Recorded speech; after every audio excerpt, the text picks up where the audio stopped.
create handholds, the crew will remove the battery and translate it back to the truss and install in empty slot number 1.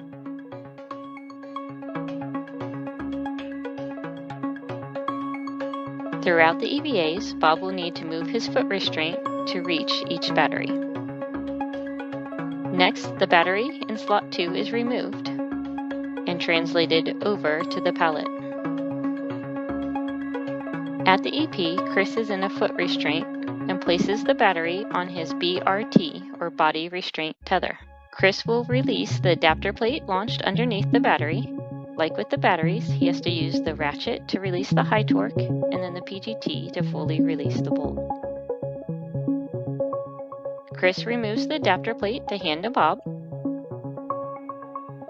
Bob translates back to the truss to install the adapter plate and open slot 2. At the same time, Chris is putting the old battery in the slot he had just emptied for disposal. Together on the IEA, they made a cable between the adapter plate and the new battery to complete the circuit. With one of the 3 battery pairs complete, they moved to slot 3 to remove the next old battery. This battery will be stowed on the adapter plate in slot 2, where it is no longer needed to function. Bob and Chris return to the pallet to retrieve battery B. They repeat the steps to release the bolts, translate back to the truss,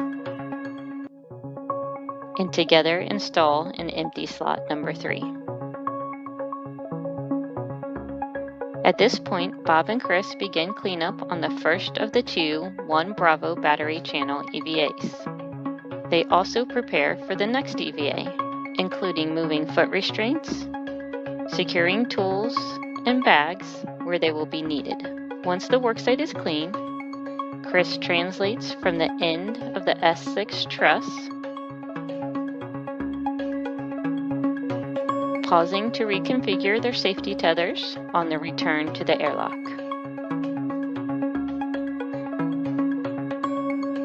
Bob follows for ingress, completing Power Channel 1 Bravo EVA 1.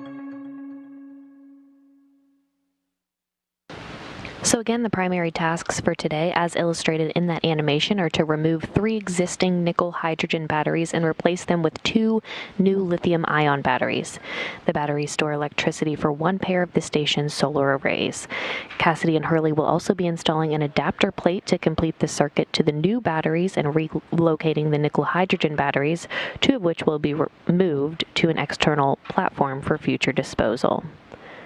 And back in the Quest airlock, you can see the crew is starting to wrap up its spacewalk preparations, having completed a round of light exercise to purge nitrogen out of their bloodstreams, preventing decompression sickness from occurring once they step out of the airlock a short time from now.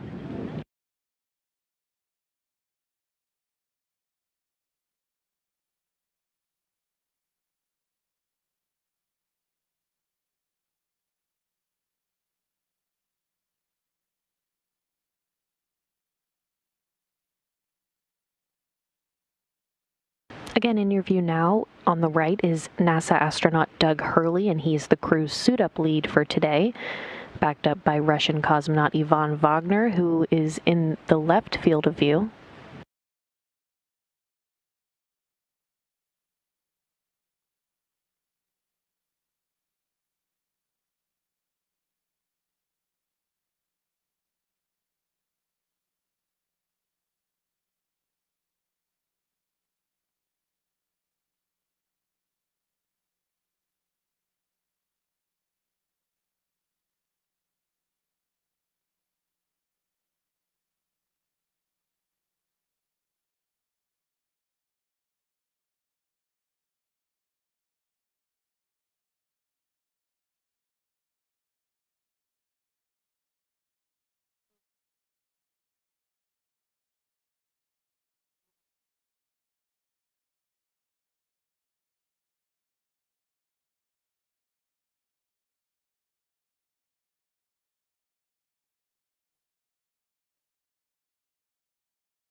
Back in the International Space Station Flight Control Room, the Orbit 2 team is on console, ready to execute the spacewalk under the direction of Flight Director Royce Renfrew.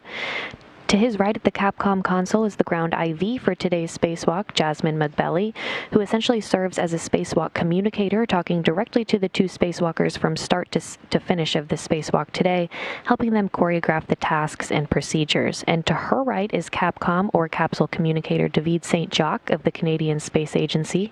You'll hear him communicating with the crew all the way through depressurization this morning.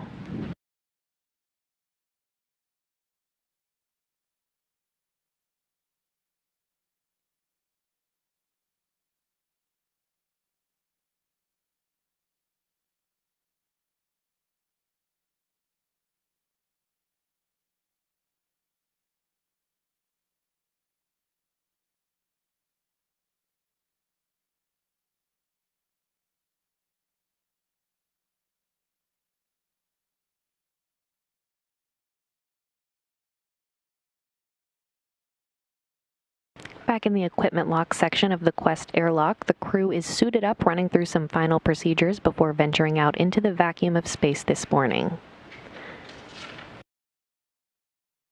You can see Chris Cassidy on the right of your screen. He is designated as EV1 today, or Extravehicular Crew Member Number 1, wearing the suits bearing the red stripes, which you can see down there on the bottom of your screen on his legs. And on your left, Bob Benkin, who is designated today as EV2, or Extravehicular Crew Member Number 2, wearing the suit with no stripes.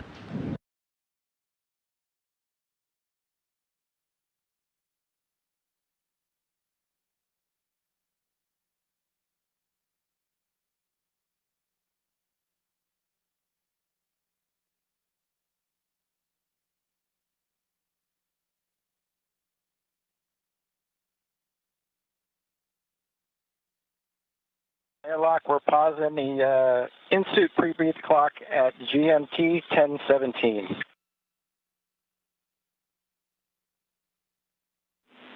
Copy.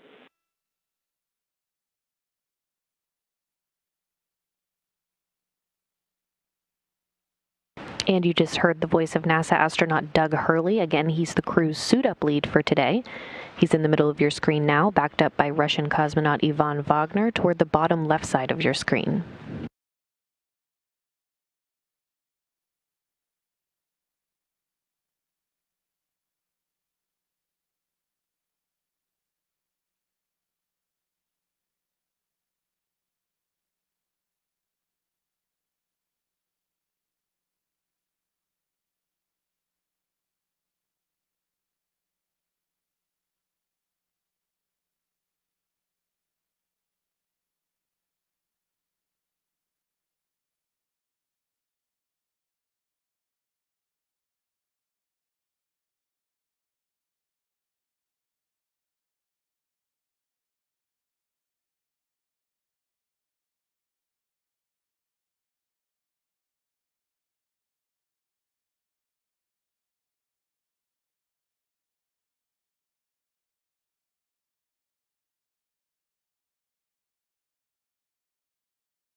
Houston airlock on 1.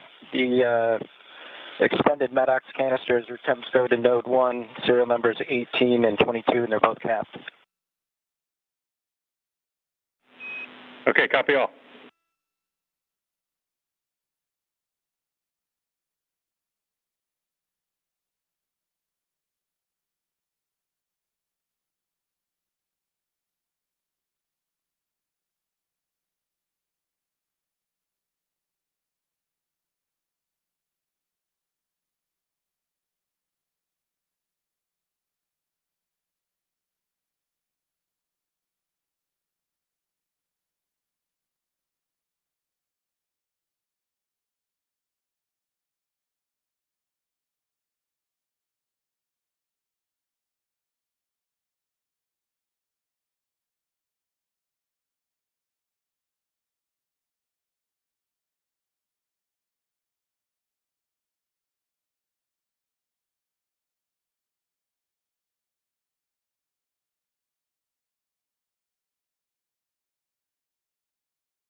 Houston airlock, pre-breathe, in-suit pre-breathe clock restarted at 10:21. 10:21.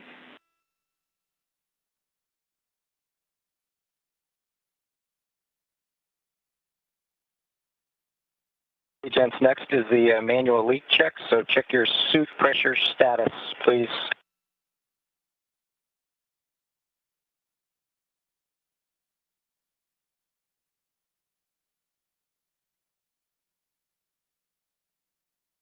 Okay, let me know when you're stable, 4.2 to 4.4, please.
We're complete with the MEDOC flyout change-out procedure going back to step 15 and 1.225.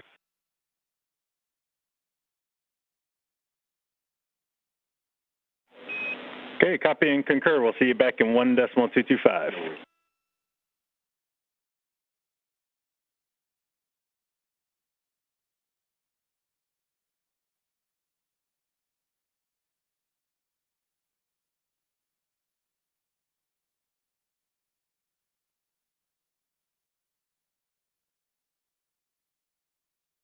And that call down you just heard from Doug Hurley.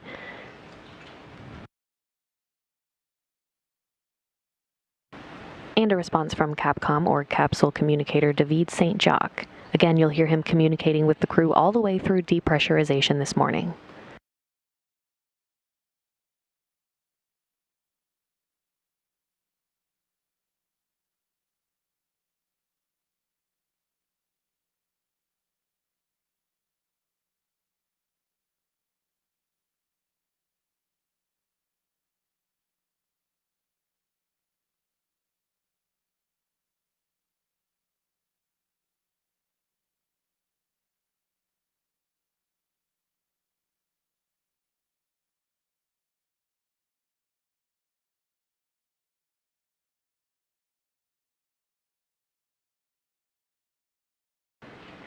And the jetpack now in Just confirm safer 10.15 for EV1.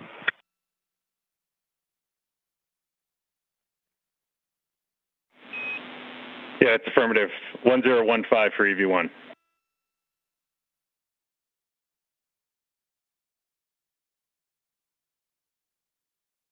And now in Yvonne Wagner's hand is what's called a safer jetpack, while carrying the acronym SAFER for Simplified aid for EVA rescue. Spacewalkers wear these backpacks when they venture out as a precaution in the unlikely event that they would become untethered. They could propel themselves back to the safety of the International Space Station. Once those jetpacks are fixed to their spacesuits, Cassidy and Bankin will be moved through the hatchway you see at the top of your screen now into the crew lock section. The hatch will then be closed behind them, and the final preparations for depressurization of the crew lock will begin from 14.7 pounds per square inch all the way down to vacuum, which will be the final step before the crew conducts final communications and suit checks with the flight control team here in Houston.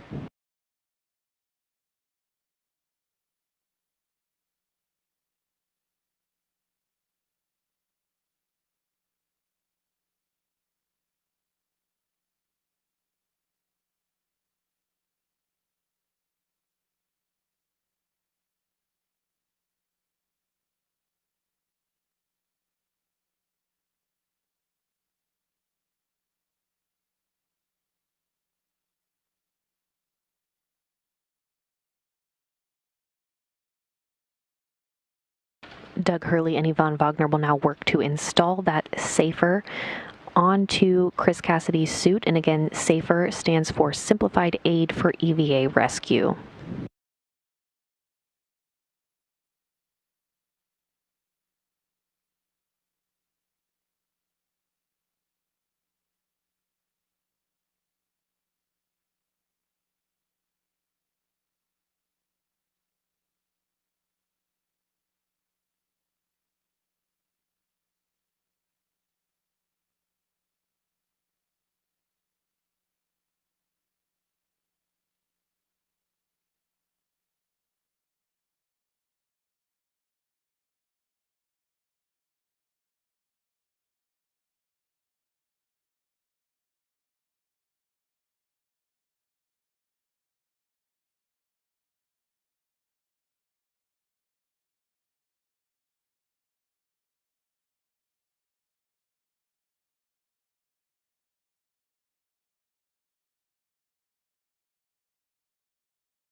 Doug Hurley and Yvonne Wagner are now working to fix the Simplified Aid for EVA Rescue, or SAFER by the acronym, on the back of Chris Cassidy's suit. Again, these jetpacks would be used in the highly unlikely event that the spacewalkers would become untethered during the spacewalk, and these jetpacks would give the crew the ability to then propel themselves back to the International Space Station.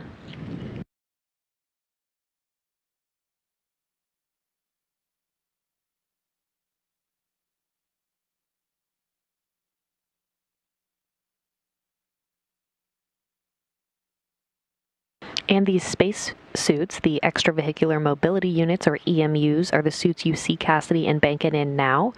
These suits essentially serve as an independent life support system, providing environmental protection, mobility, and communications for the crew members during their spacewalk.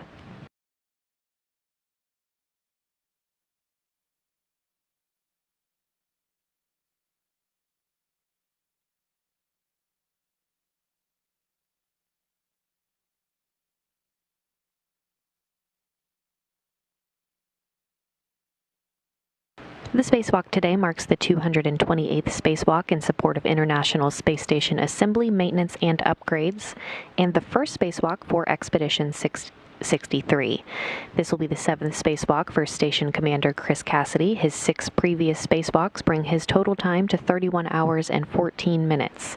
The spacewalk today will also be the 7th for NASA astronaut Bob Behnken.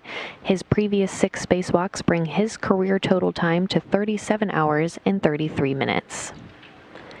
The spacewalk today is the first spacewalk outside the station since January 25th, when Expedition 61 crew members Drew Morgan and Luca Parmitano completed work on the refurbishment and repair to the alpha magnetic spectrometer.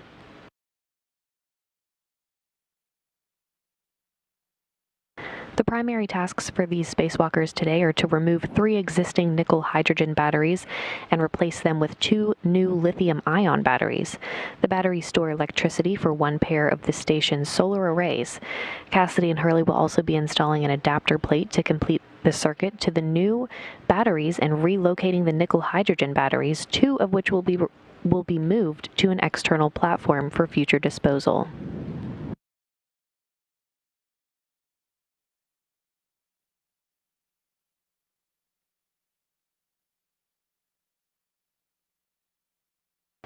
Again, you're looking live into the equipment lock section of the Quest airlock, where the crew is suited up, running through these final procedures, getting their safer jetpacks installed before they venture out into the vacuum of space. NASA astronaut Doug Hurley is the crew's suit-up lead today on your left, backed up by Yvonne Wagner on your right.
Everything's still proceeding right on the timeline for the start of today's spacewalk.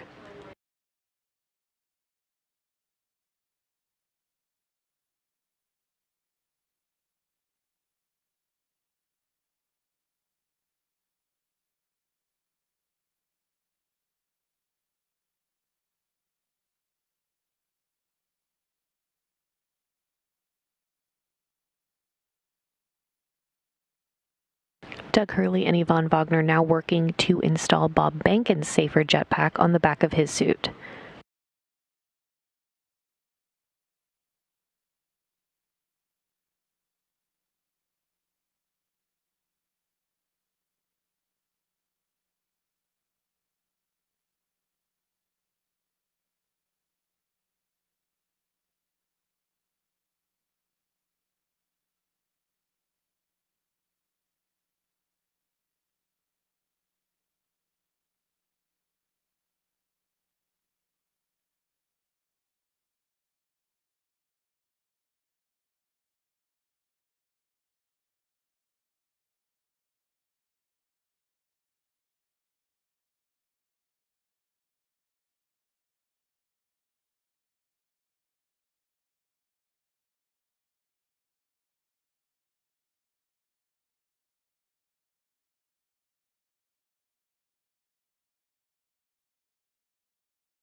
And once Bob Bankin's safer jetpack is installed on the back of his suit, he will move through that hatchway into the crew lock section where Chris Cassidy is now. And then depressurization will be done in a two-stage fashion. First, they'll take the crew lock down to 5 pounds per square inch of pressure. They'll pause to do a system check, and then they'll resume the depressurization all the way down to vacuum. Once it reaches vacuum, the two spacewalkers, Chris Cassidy and Bob Bankin, will conduct suit checks and communications checks with Mission Control Houston before they place their suits on internal battery power, which will mark the official start of today's spacewalk.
Back in the International Space Station Flight Control Room, the Orbit 2 team is on console, ready to execute the spacewalk under the direction of Flight Director Royce Renfrew. To his right at the Capcom console is the ground IV for today's spacewalk, Jasmine McBelly, who serves as a spacewalk communicator, talking directly to the two spacewalkers from start to finish of the spacewalk today, helping them choreograph the tasks and procedures. And to her right now, talking to the flight director is Capcom, or Capsule Communicator, David St. Jacques of the Canadian Space Agency. And again, you'll hear him communicating with the crew all the way through depressurization this morning.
And you can see Doug Hurley now moving Bob Bankin through the hatchway of the Quest airlock.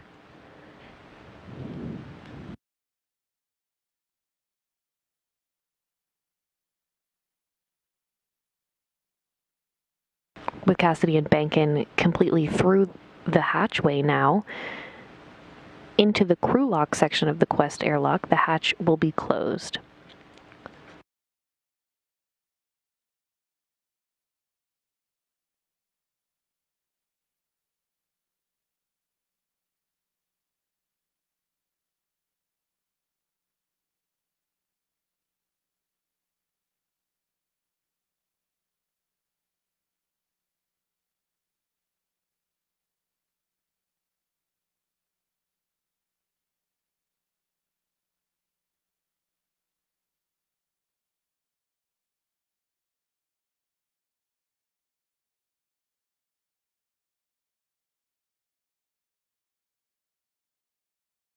The sequence of events now calls for NASA astronaut Doug Hurley to close the hatch, which will isolate Cassidy and Bankin in the crew lock section. Once the crew gets that go from teams here in Mission Control Houston, there will be a period of depressurization of the crew lock from its current 14.7 pounds per square inch all the way down to vacuum. The final communications between Mission Control and final checks of the spacewalkers' suits will be conducted, and the crew will then be given the go to place their suits on internal battery power, which will mark the official start of today's spacewalk.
And you can see now Yvonne Wagner is in the process of closing the hatch between the equipment lock and the crew lock section. Cassidy and Bankin will now be isolated before their final minutes of preparations before they begin the 228th spacewalk in support of International Space Station assembly and maintenance.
Houston airlock on 1, and steps 73, 72, and 73 are complete.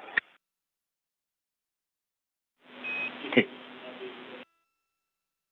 Houston copies.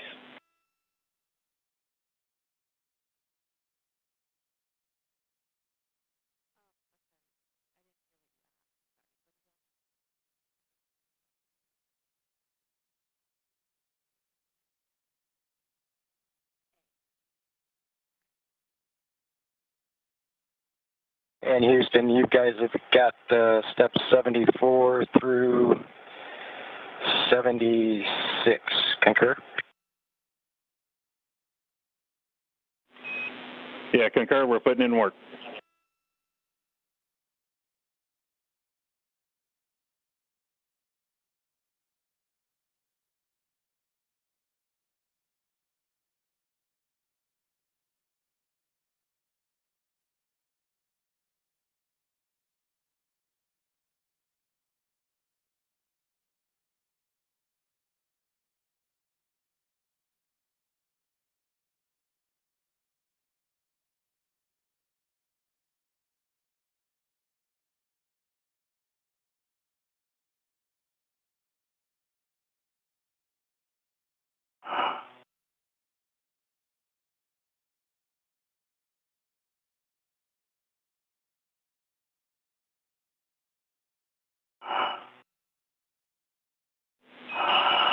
Okay. For EV1, EV2, and airlock, you guys are hot mic'd on Space to Ground 1. EV1 copies. EV2 copies.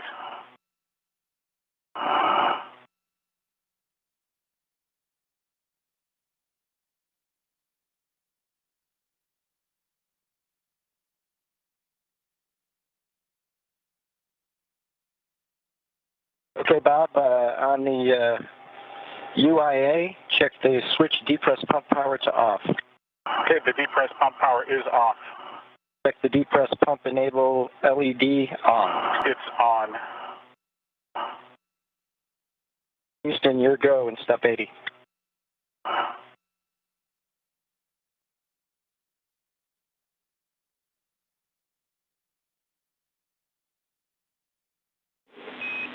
And airlock Houston, we got about 8 minutes left on our clocks here before we can start, but you can go ahead and pick up step 81.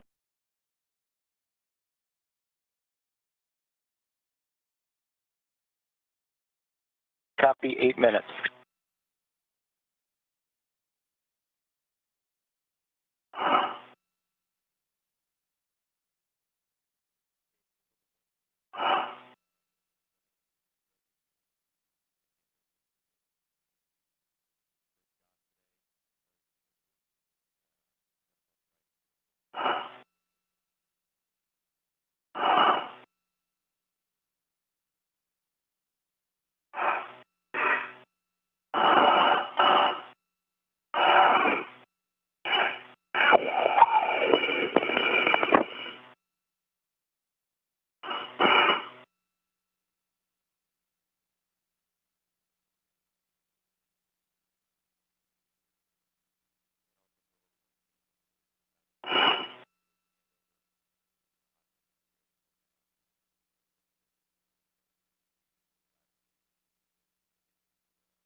Houston airlock on 1, canisters 12 and 20 are temp stowed and removed. Okay, copy that. Good numbers.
Again, Chris Cassidy and Bob Bankin are now isolated in the crew lock section before their final minutes of preparations before they begin the 228th spacewalk in support of International Space Station assembly and maintenance.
Flight controllers here in Mission Control Houston are all a go so far for the start of depressurization of the crew lock section in the Quest airlock, just about 45 seconds from now.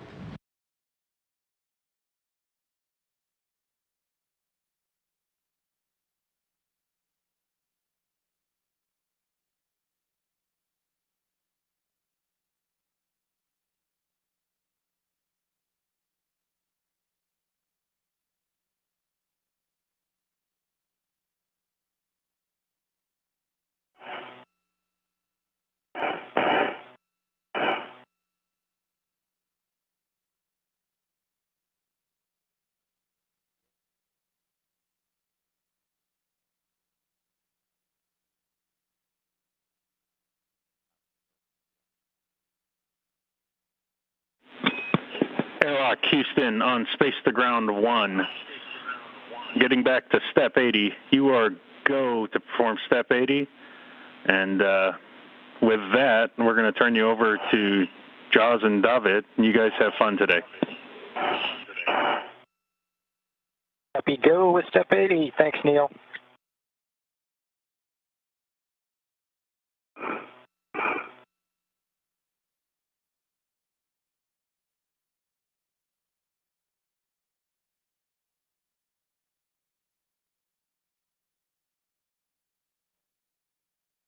Okay, Bob, we're ready with the crew lock depress. We're going to take the depress pump power switch to on, and then wait 10 seconds, and open the depress pump manual isolation valve. How copy? Loud and clear. Just I'll call depress pump power on, and then you tell me 10 seconds. I'll move the valve. Good plan. Okay, depress pump power coming on. On.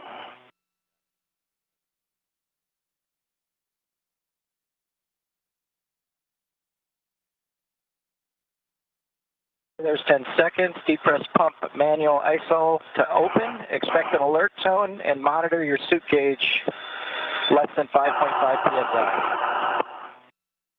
Copy. Valve is open.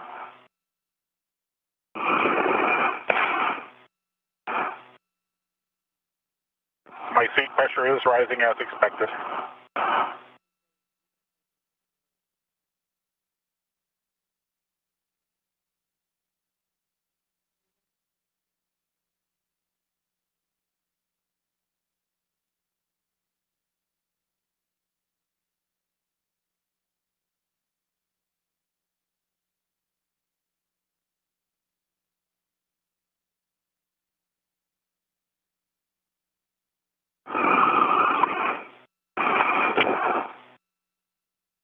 Okay, when crew lock's at 6, expect an alert tone. Copy.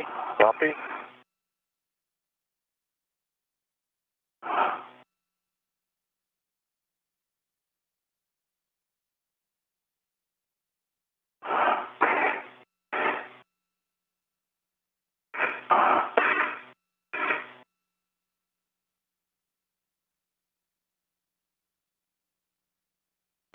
Depressurization of the crew lock section of Quest was officially underway at 6 a.m. Central Time. The depressurization of the crew lock section will be done in a two-stage fashion. First, they'll take the crew lock down to 5 pounds per square inch of pressure. They'll pause to do a systems check, and then they'll resume depressurization all the way down to vacuum.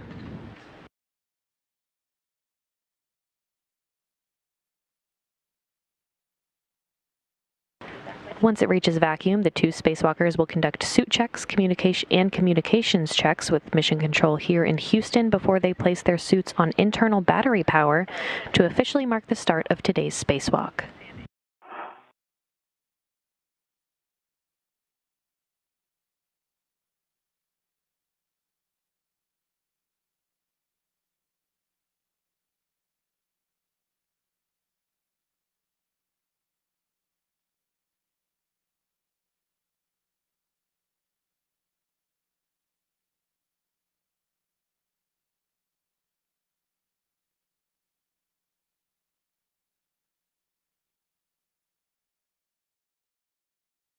A U.S. spacewalk start and end time is measured from the time the crew places their suits on internal battery power until the time of repressurization when they're back inside the crew lock once they've completed their spacewalk tasks for the day.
Just under 4 minutes until the crew lock section is down to 5 pounds per square inch of pressure. Again, they'll pause to do a systems check, and then they'll resume depressurization all the way down to vacuum.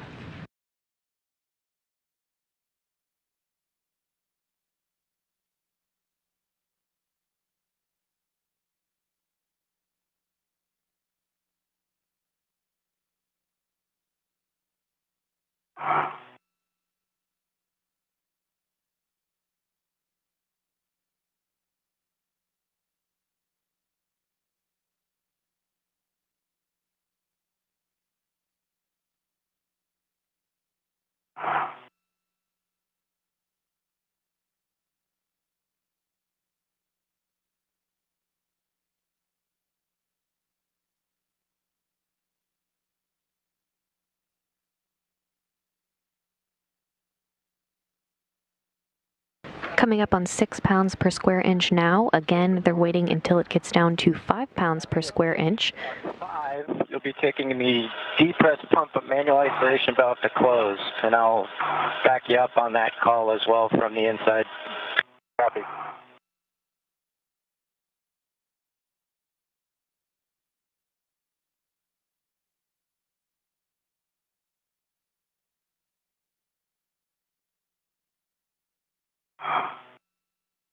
There's my tone at 6, as expected, a little behind, behind you. 0.3 like it was before. Yep. Copy.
You should be getting close, Bob.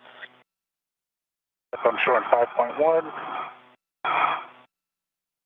5.0.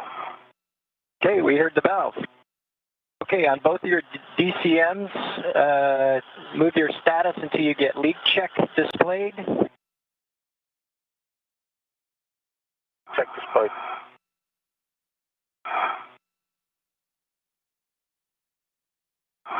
EV1 leak check displayed as well. Copy. Check your O2 actuators to EVA. That's a check.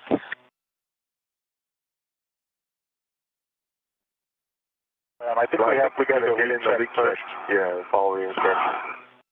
Oh yeah, my bad. Sorry about that. So we want the long yes now. Long yes. Hold for 2 seconds. Less than a minute. EV2 as well.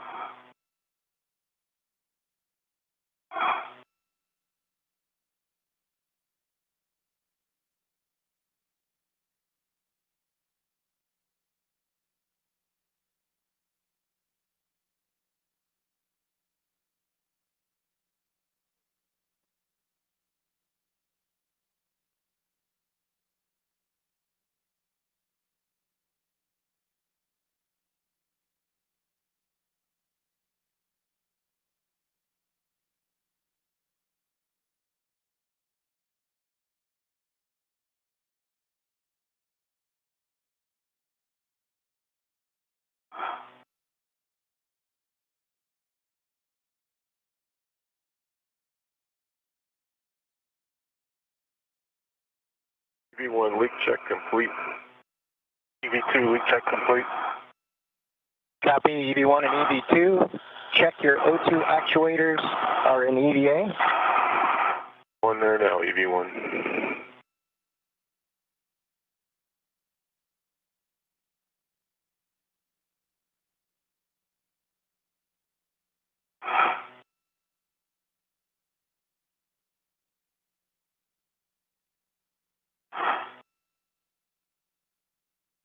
EV1, O2 actuator in EVA. Copy, EV1.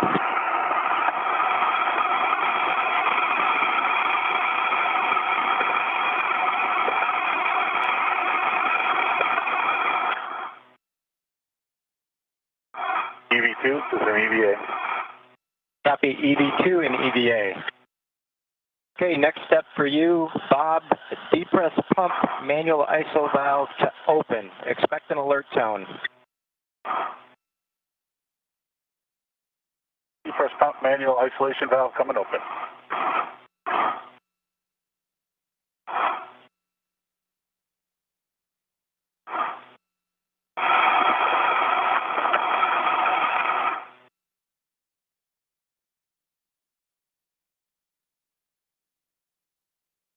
Okay, gents, emergency MPEV is open. You can go ahead and do your tether checks now. All right, copy. Bob, you want to start from structure? Yep, starting from structure.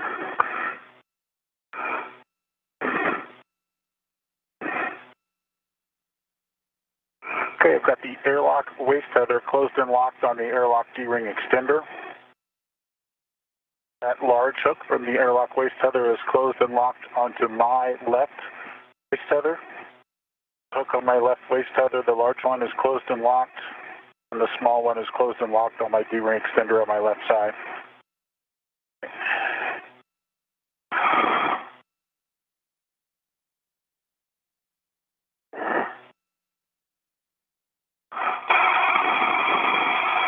My red hook is closed and locked onto my D-ring extender. Green hook is attached to the red reel. Yellow hook is closed and locked onto the green reel. And then I see that the hook on that green reel is closed and locked onto your red hook. Okay? And both reels are verified unlocked. Copy that. Picking up your hook that you just confirmed. It is closed and locked on my red reel. The red reel, my red crew hook is closed and locked on my left D-ring extender. That completes our current load path. Back on my two reels, red Ercom body has a yellow hook, large yellow hook closed and locked on the green Ercom body. The green crew hook is back onto the red reel. It happens to be locked also. And the large white hook on the green reel is temp stowed on my mini workstation. Both of the Ercoms are in the unlocked reel position. I've got a dry hat, and I've been looking at my gloves for a while, and they're pristine. I also have a dry hat, and the gloves are pristine. Copy all.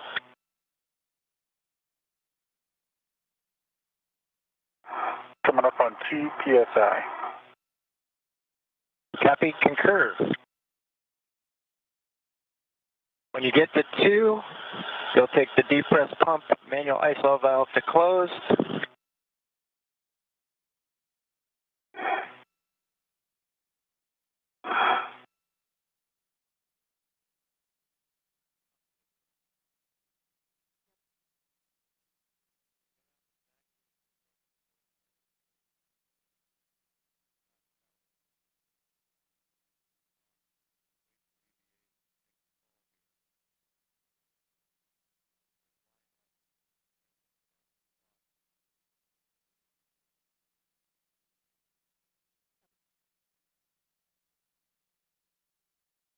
2.0 coming closed. Okay.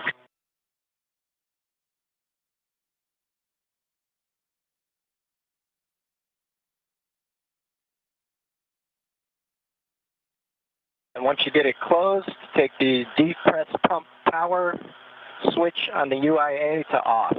Depress pump power is off. Okay, we talked about tethers. When the crew lock DPDT gets to about 0, expect an alert tone.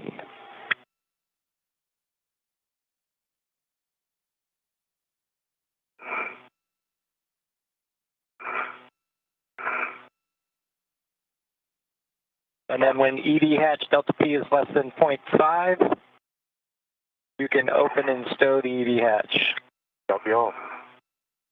About just for completeness on my right, E-ring extender.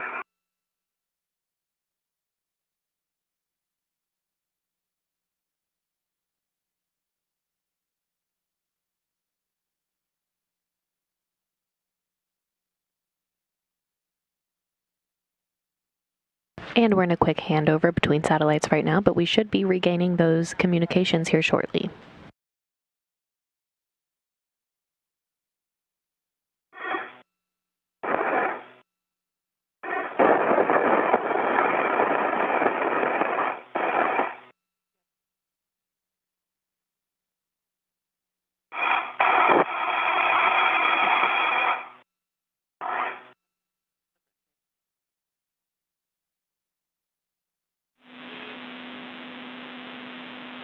Station on one for the airlock. We just had a handover. Can you repeat your last?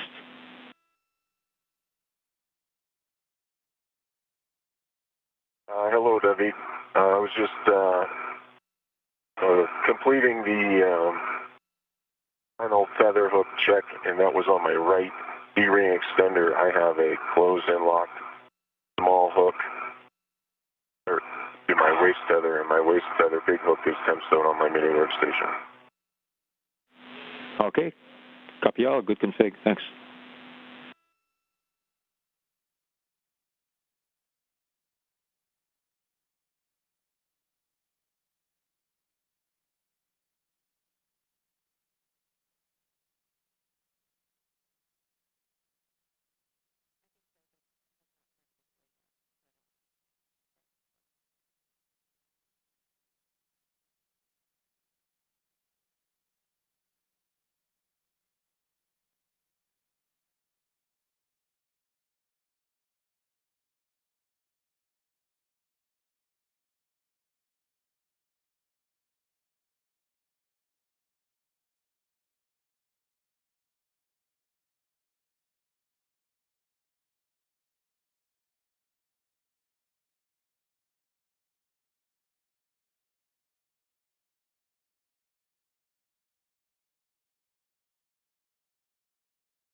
Enough room, Chris? I think so.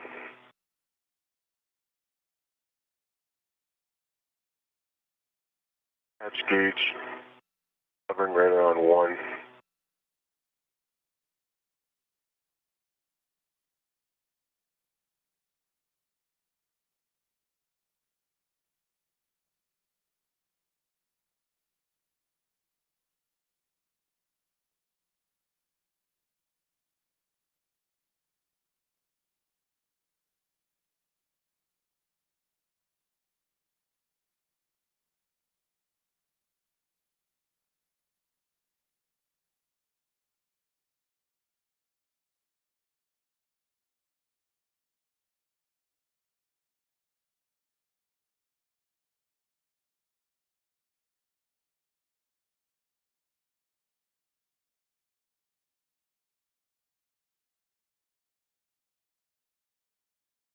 Is my SCU interfering with your crew lock bag area? No, it's good. Good. That's why I took the bag before you stowed I got it out from underneath the CU, so I've got access to it. Copy.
Doug Hurley and Yvonne Wagner in the equipment lock section of Quest, monitoring the depressurization across the hatchway of the crew lock section where Chris Cassidy and Bob Bankin are right now.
Showing about 0.7 on the hatch gauge, delta P.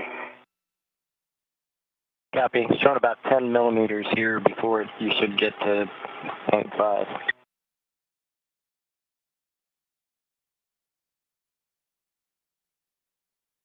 It is slow as you briefed.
About moving into position. Okay. It looks like about 0.5. A better angle. Yep. All right. Doug, I'm going for the hatch. Copy.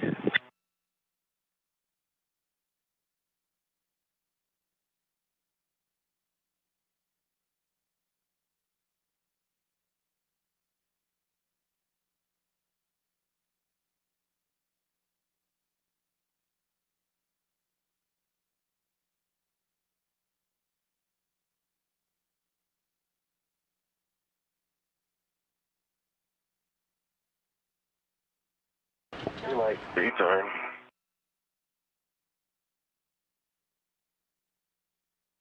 Okay, the emergency MPEP is closed, and with that, Jaws, we're handing it over to you. Good luck, guys. Have fun. Thanks a lot. Thanks, Doug and Yvonne. Thanks for your work getting us set up so well. Got us right on timeline. We appreciate it. Chris and Bob, good morning. Good morning. Good morning. Okay, with that, we'll step into the post-depress. Staggering your switch throws, switch power to bat. Expect a warning tone.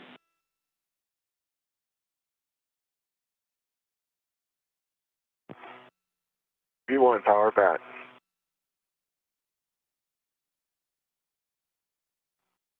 Power bat. Both of you check your display switches are functional.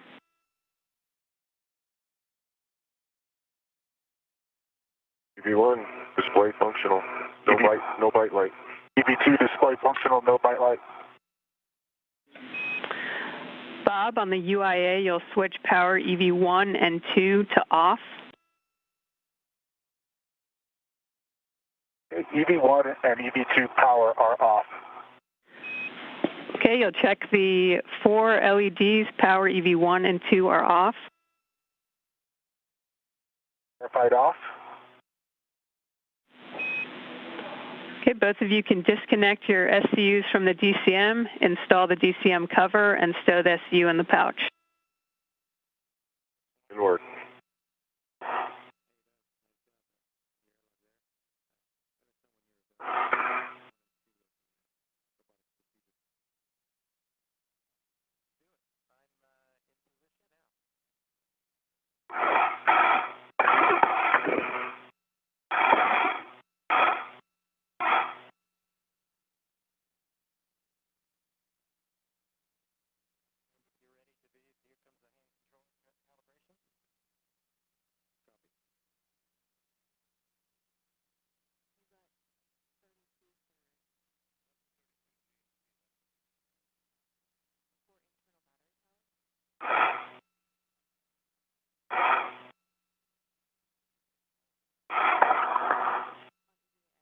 Complete for EV2. EV1 complete as well.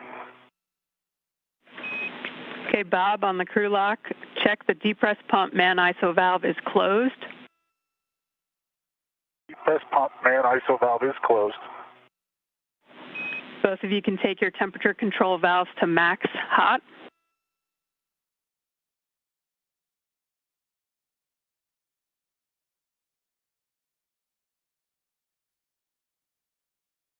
Max hot EV1.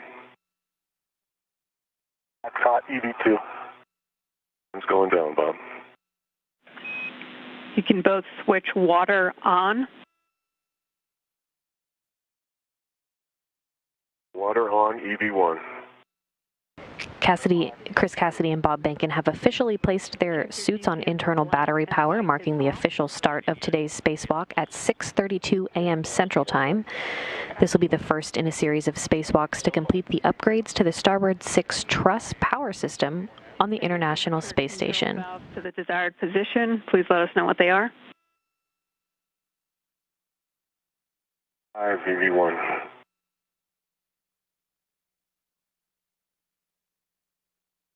And EV2 set to 5 as well. Copy. Check your suit pressure gauges and report. 4.3 EV1. 4.2 EV2. Copy. 4.3 and 4.2. You can set your visors as required. It's just the beginning of a night pass now. You got it.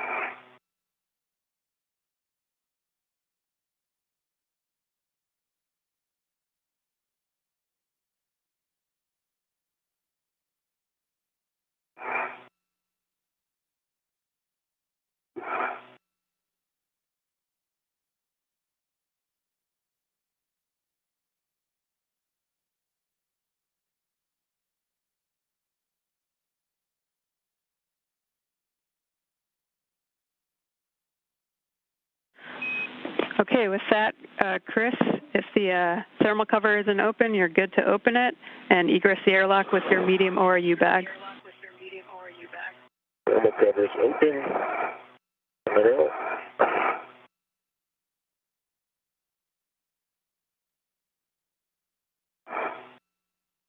And we have confirmation the thermal cover is now open.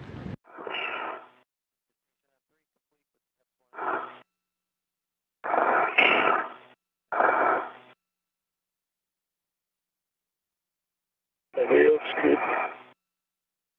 I don't think you're going to need 2 waist tethers, Bob, to get to the APFR, but right here. Yes. Yeah. All right. Throwing it. Throwing a hand. And you can see on the right side of your screen, Chris Cassidy is now coming outside the hatch. Your wrist there. Yeah, how's that happen? Cassidy will be the first out of the hatch this morning, followed by Bob Bankin. Again, Cassidy as EV1 in the suit bearing the red stripes, and Bankin EV2 in the suit bearing no stripes. Once the crew gets outside to their respective work sites, we'll begin getting helmet camera views.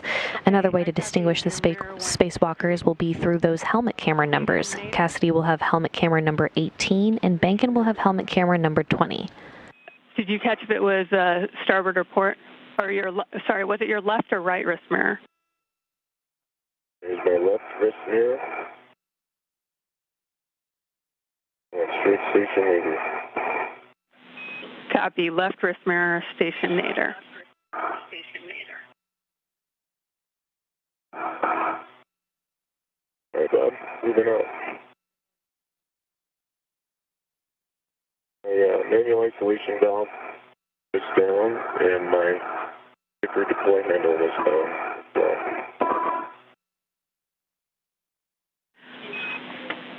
Chris, do you know about how fast that wrist mirror was moving?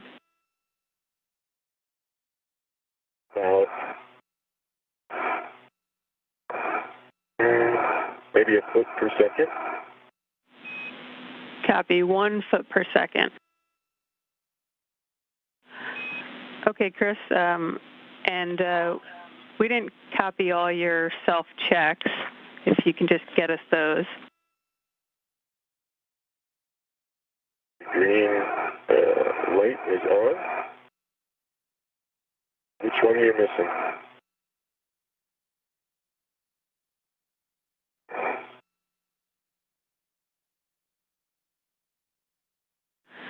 Jaws, which step are you missing? And Chris, we didn't copy both your safer handles. Can you just confirm your safer handles are both down? That's affirmative.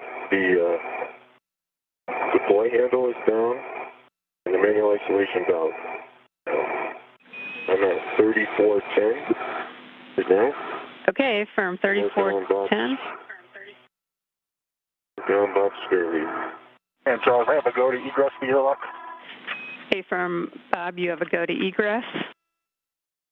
And you'll be bringing the crew lock bag with you, and that'll be going to the airlock with 11.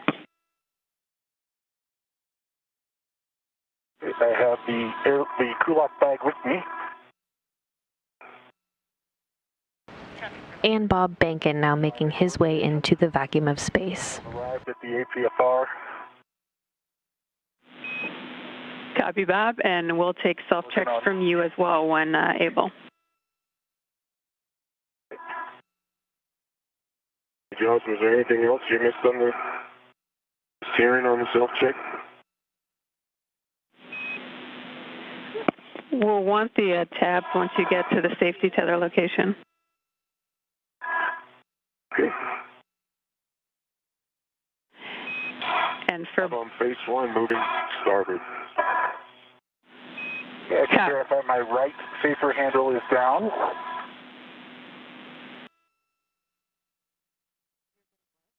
And my left safer handle is down. And my green light is on. Need any of my tether configuration, Jaws?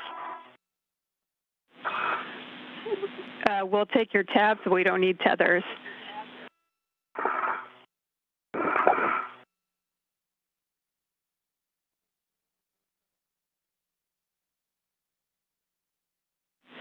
And I have my left tab is down. Copy. My left tab is up.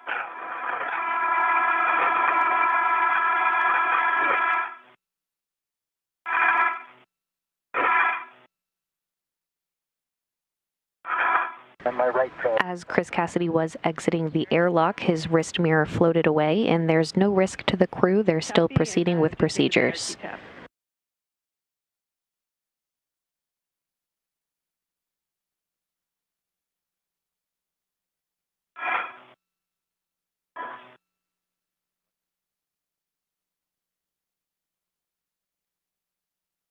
The RT tab is up as well. Copy. Good check, Bob. Right, the first. Nothing the first seat occurred. Copy, and I have a caution for both of you. Avoid contact with deployed TUS cable, zenith and nadir CETA rails. How copy? Copy EV1. Copy EV2. Okay, Bob, you'll be bundling the crew lock bag to that APFR and airlock with 11. And Chris, let me know when you get to the outboard CETA card and I can give you the handrail numbers. Okay, copy, Jess.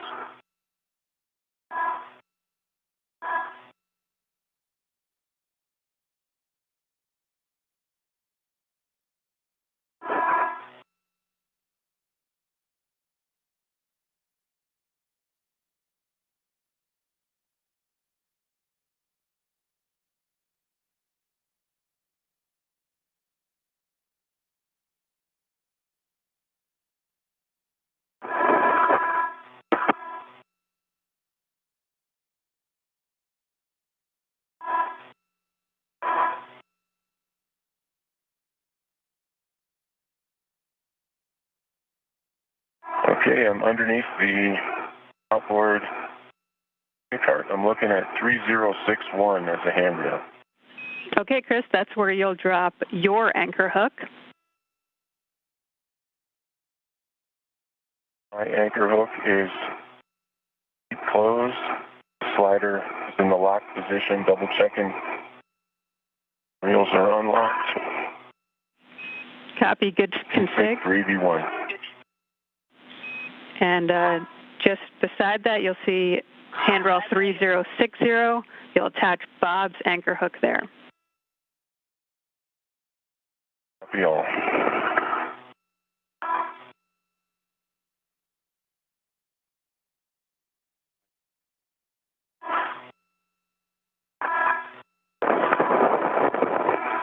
Okay, the crew lock bag is bundled to the APFR.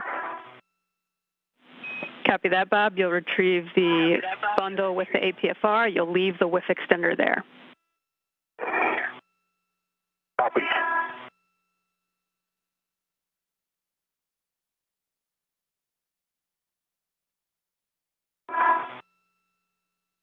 Okay, I'm tethered Bob's hook. Breaking packs up.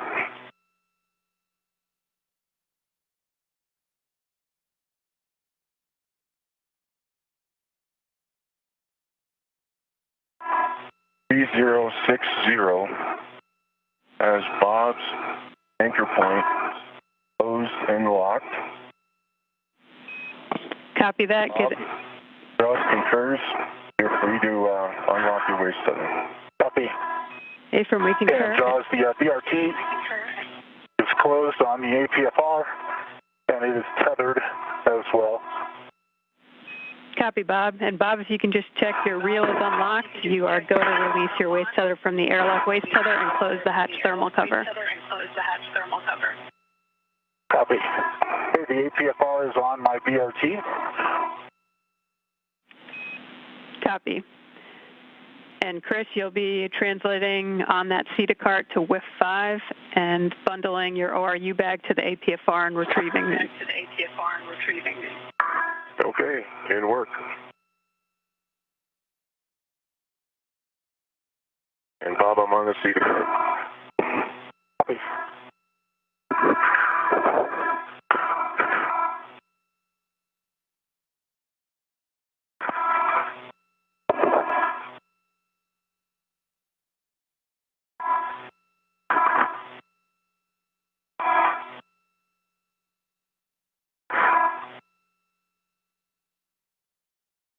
Wheels are verified unlocked, Jaws. Copy, Bob.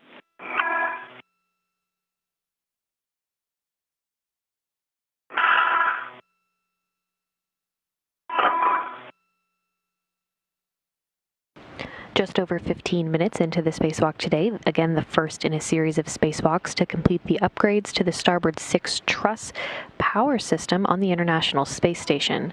Again, the 2 spacewalkers will be making their way to the far starboard truss of the International Space Station both today and again next Wednesday, July 1st, to replace aging nickel-hydrogen batteries on the first of 2 power channels for the S6 truss with new lithium-ion batteries and their associated adapter plates.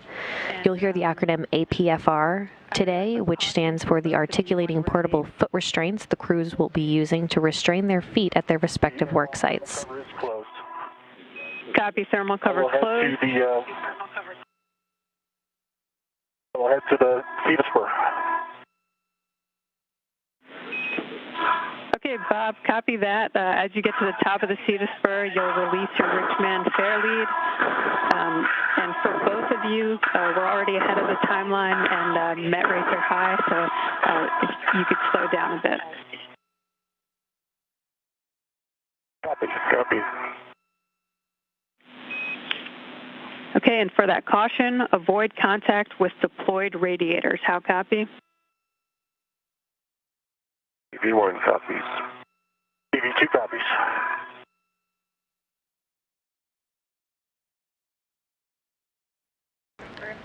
And we're getting helmet camera views. Of course, this one number 18 from Chris Cassidy.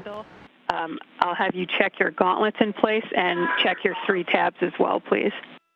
Okay, you got it. Now's a great time. So both gauntlets are in place and tab checking in work. Copy. First order of business for Chris Cassidy this morning will be to set up their tether anchors away from the airlock to enable them to go farther outboard. Cassidy will then head to the external pallet, or EP. The external pallet is held by the robotic arm and houses the new batteries launched from Japan on HTV-9 in May. VRT tab up and 2 mini workstation tabs are also up. All 3 tabs up. Copy, Chris. Good config. With that, you can translate to handrail 2004 just past S6 when you get to S6. 2004, copy that. Another acronym you'll hear throughout the day is BRT, which stands for Body Restraint Tether.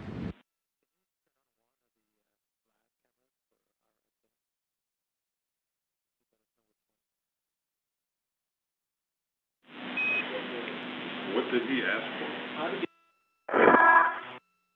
Jaws have arrived at the 3410. We'll release just the Richmond fair lead and leave the adjustable here. Affirm, Bob. It's complete.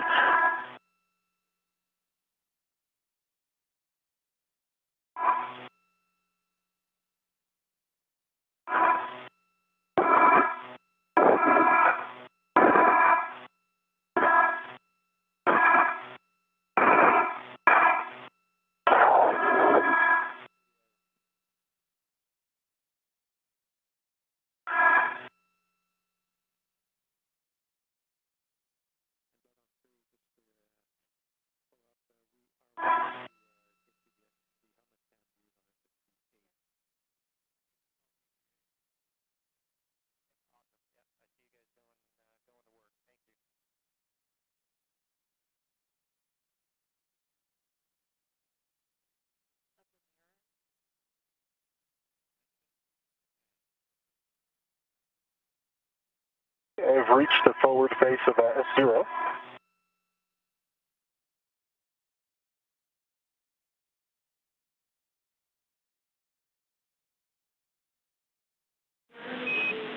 Copy, Bob.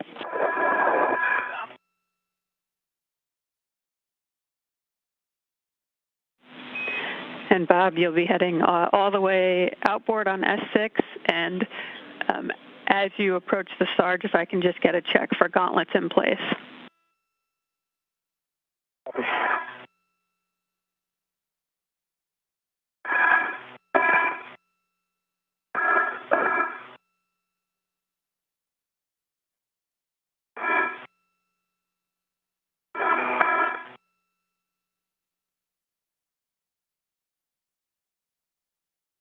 PFR is a little sticky.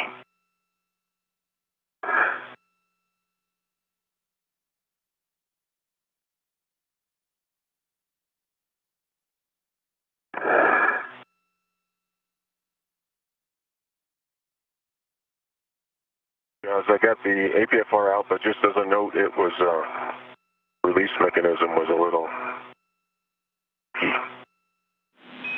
Copy that, Chris.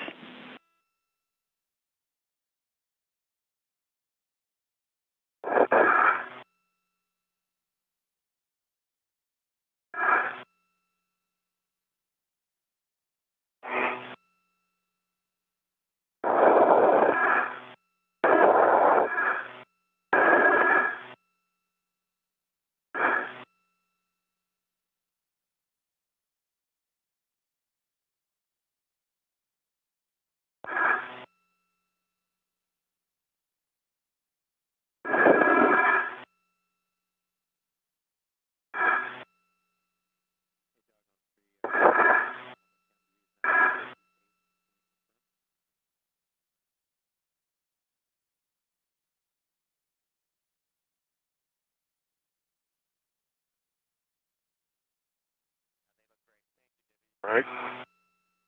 Moving out from Cedar Cart and heading outward. Where are you at? I am at the Cedar Cart. Copy that.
Okay, Chris, I'm coming up the second Cedar Cart. Copy that.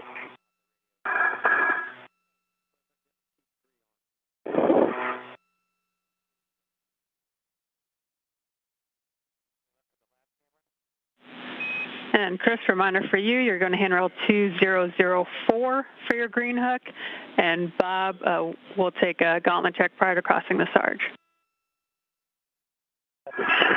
004.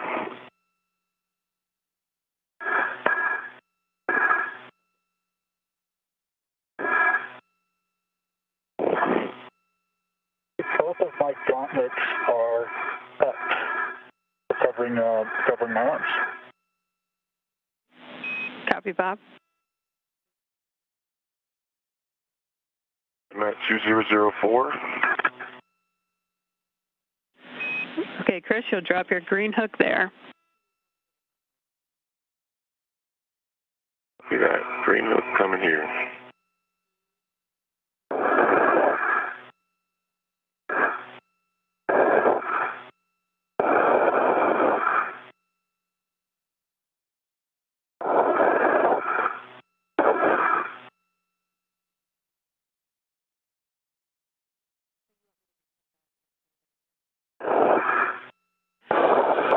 And just a heads up for both of you, once you install your APFR, we're going to take a break for a couple minutes.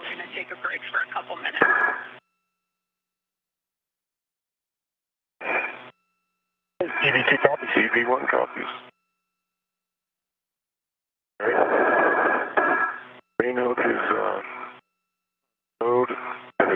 locked on 2004. Copy, your green X down at 2004, Chris. You'll be installing the APFR into WIF 4 with a clocking of 6. Clocking of 6. 4, clocking 6.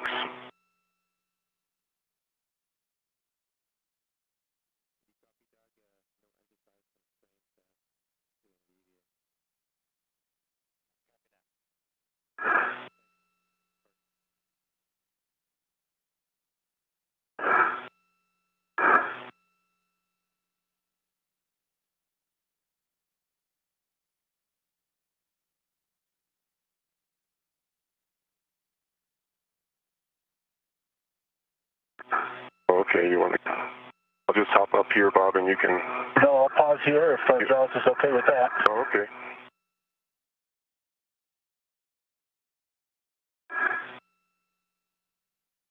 Jaws, Bob's right here next to me. I'm going to put this APFR in. Okay, copy.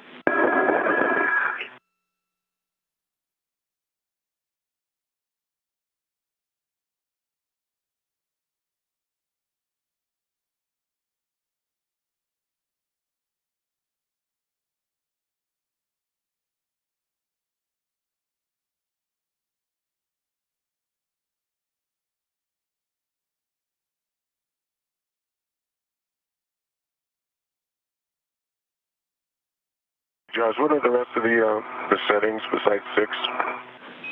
Golf, Golf, Fox, 12. Golf, Golf.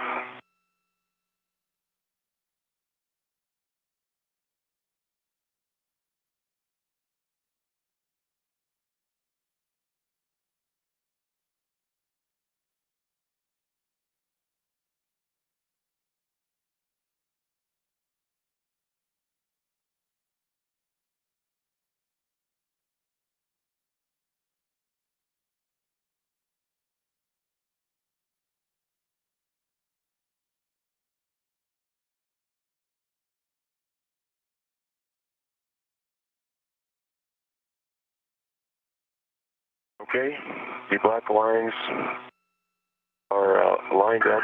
It has this is a strong wiggle test. Clocking is at 6. 12's on the double line side. And I'll clean up the Fox 12 here in a second. Copy.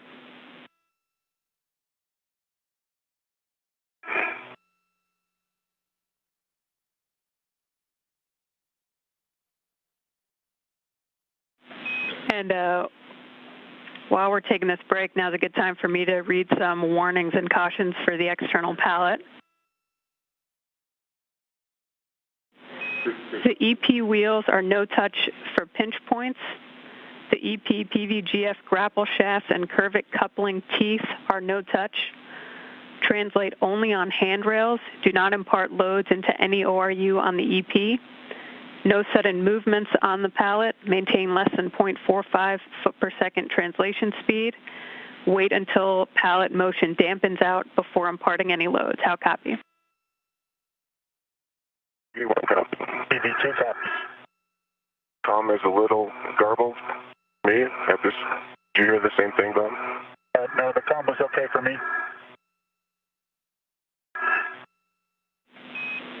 And Chris, are you hearing Bob fine? Is it just me that's garbled?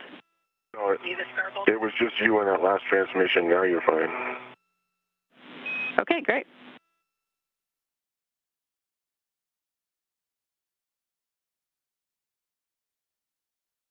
EV1 is in 7 for cooling. Copy, Chris.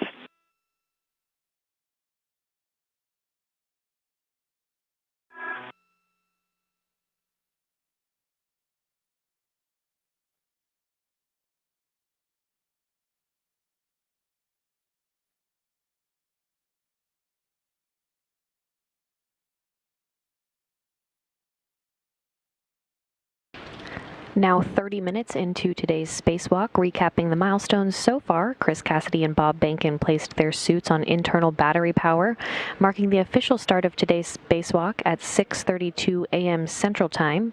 Chris Cassidy's mirror on his left wrist became detached on his way out of the hatch, and there was no risk to the crew. The dimensions of that wrist mirror are 5 by 3 by 0.75 inches with a mass of 1/10 of a pound. Chris Cassidy and Bob Behnken are now headed to their respective work sites to begin prep activities.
Okay, guys, we're just going to hang on a few more minutes here.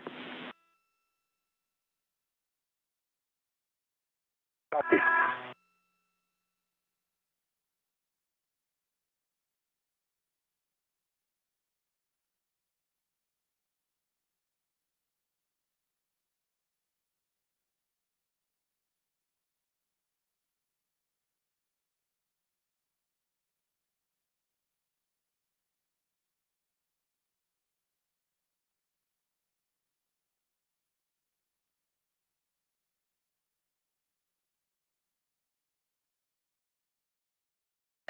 Again, we'll continue to get these helmet camera views. This one now, number 20 from Bob Behnken. Bob, in about 6 minutes when the sun comes up, you should be able to get some good pictures of your ride. We hope to let the fishnet camera out here. Maybe get some on the way over to the IEA, Chris? Yeah, that's what I was thinking when I'm getting the bag all organized up there.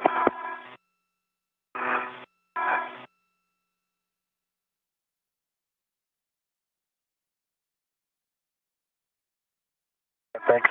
If you see any other good opportunities, let us know. Will do.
Okay, guys, great job.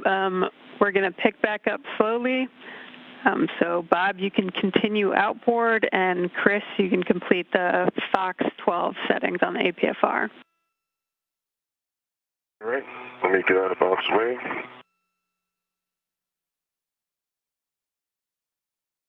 One high, Bob, you can go under. Okay.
Box 12's complete.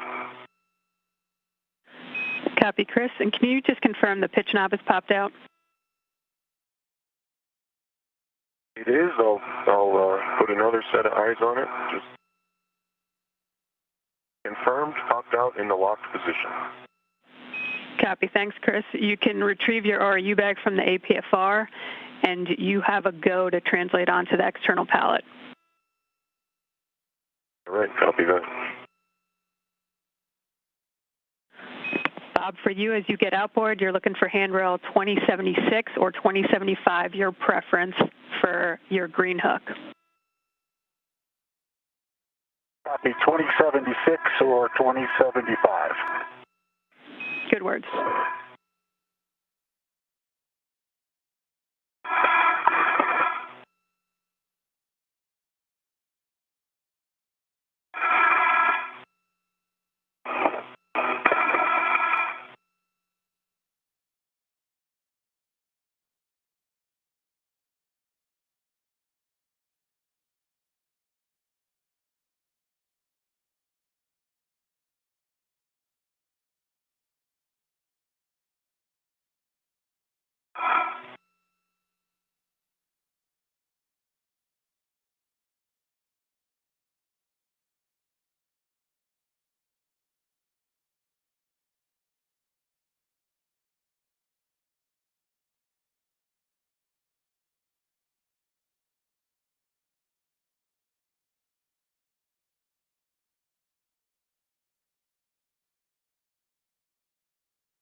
My green hook is on 2076.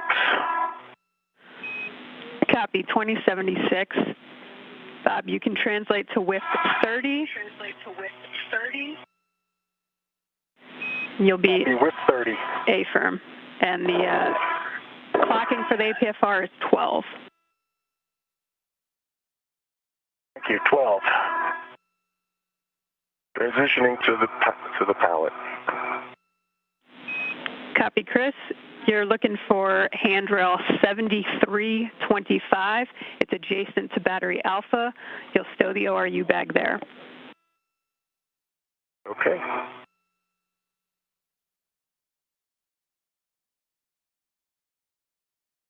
$73.25.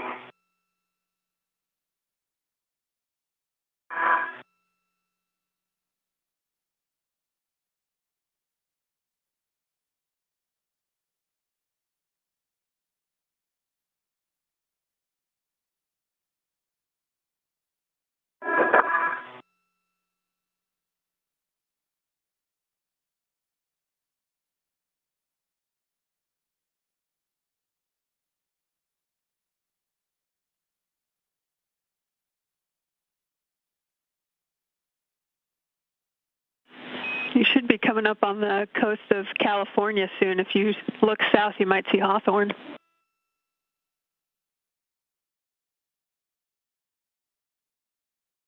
Cool.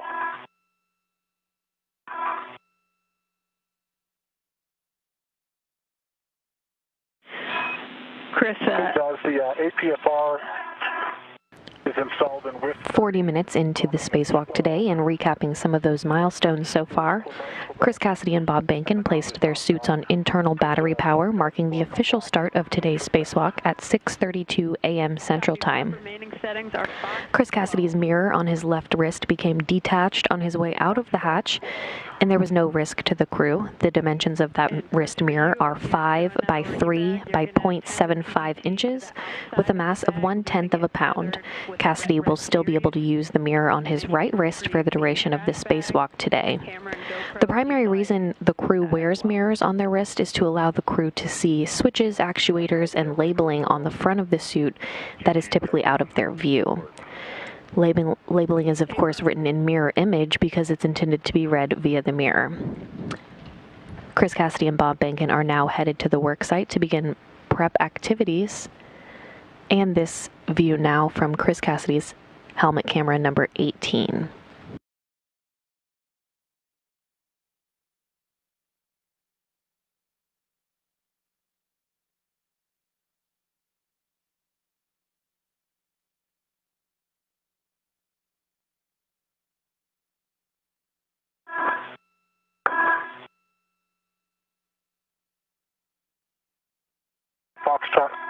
will be set on the APFR.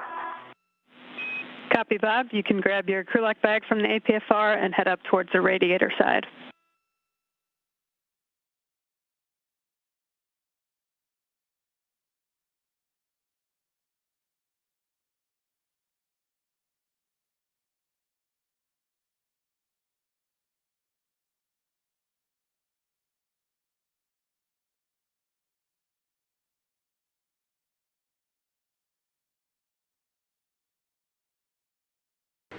The spacewalkers today will be removing existing nickel-hydrogen batteries and replacing them with new lithium-ion batteries that arrived on a Japanese cargo ship last month. These batteries store electricity for one pair of the station's solar arrays, and then the swap will upgrade the station's power supply capability.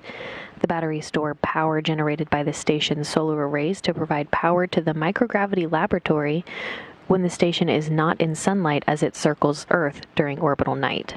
Okay, Been great. Just working on the those tools. Got a good view of you.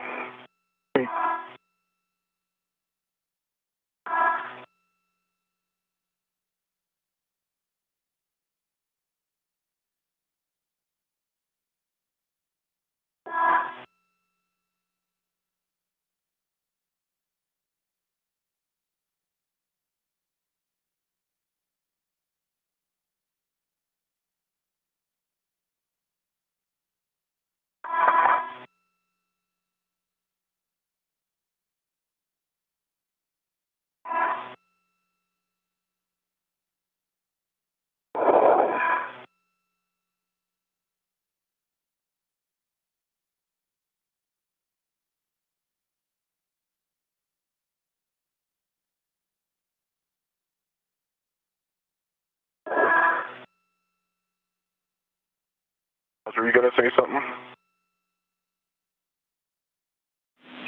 Negative.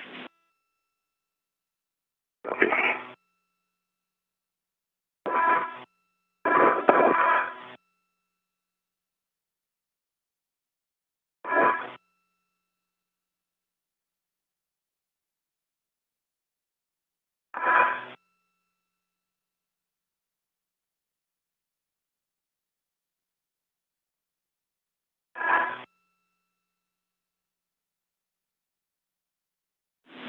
Bob, I see you heading up towards the radiator side. You're looking for handrails 2049 and 2054. Copy. I've arrived at 2054. Copy. And just a reminder, you want the crew lock bag handrail towards the radiator, and you want to make sure the adjustable equipment tether is inboard of the gap spanner that you're going to deploy on handrail 2054. Okay.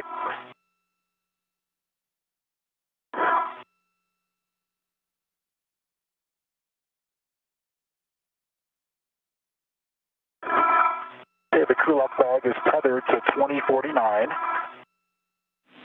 Copy.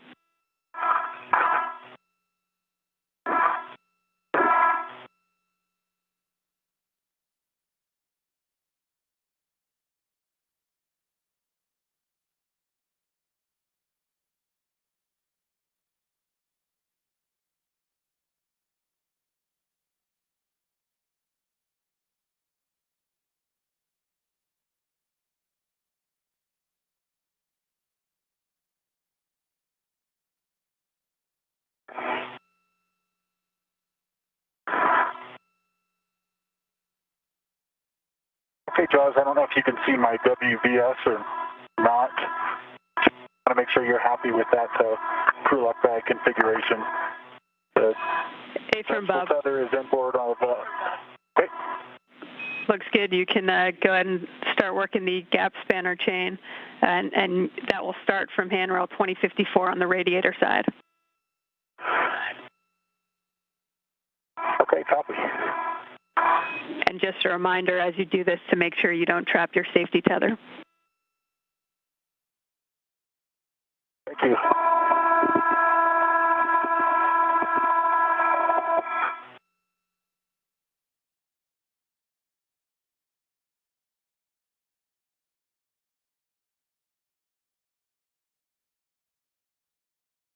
And like we talked about in the briefing yesterday, I'm going to put a couple of scoops out first. Copy. Sounds good.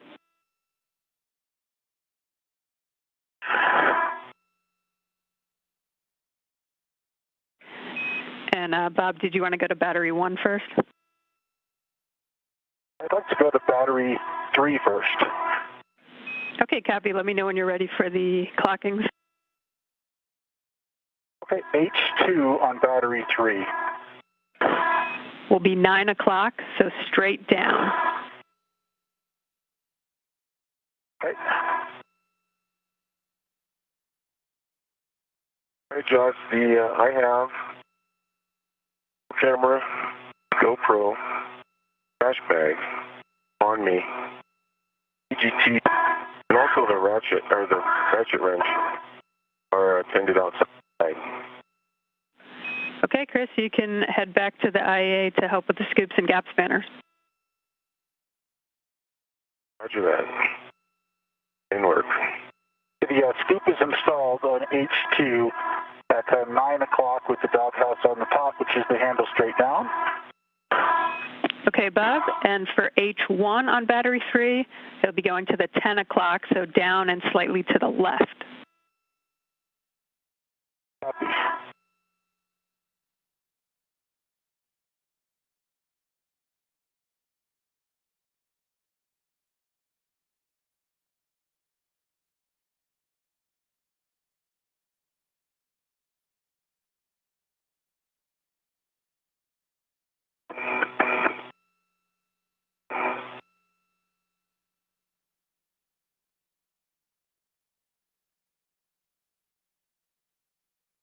Okay, on H1, I've installed it at 10 o'clock, so down and slightly to the left. Copy, Bob. Let me know which battery you'd like to do next.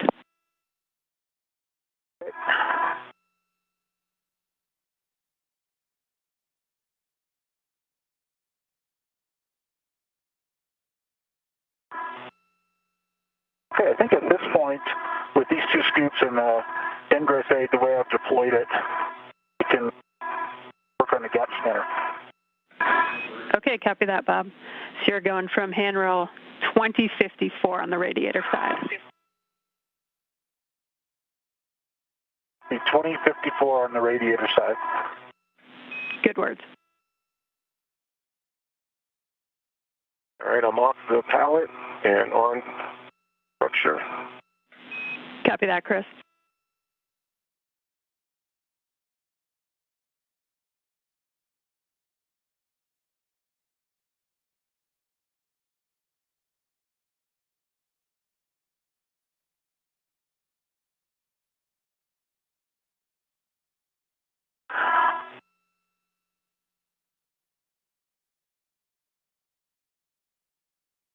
Josh, I'm actually going to leave the GoPro camera right here in Bob's future happy place.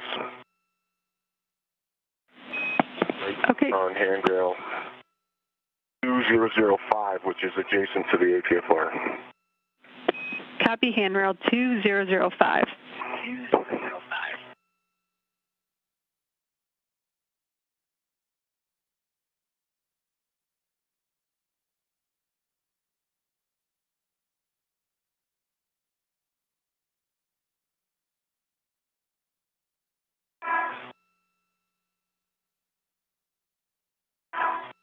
Okay, Jaws, I've got the gap spanner deployed to handrail 2054. It's the wire tie end of the gap spanner chain. Copy, Bob. The other end will be going to handrail 2012. Copy.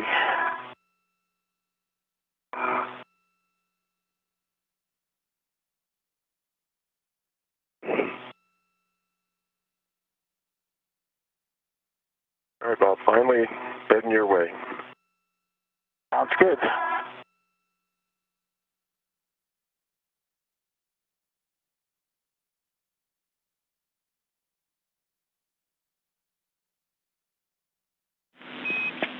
And Chris, if you wanted to start with the gap spanner. The non-radiator side handrail is handrail 2010. 2010. Copy. Nice timing. That's exactly where I am.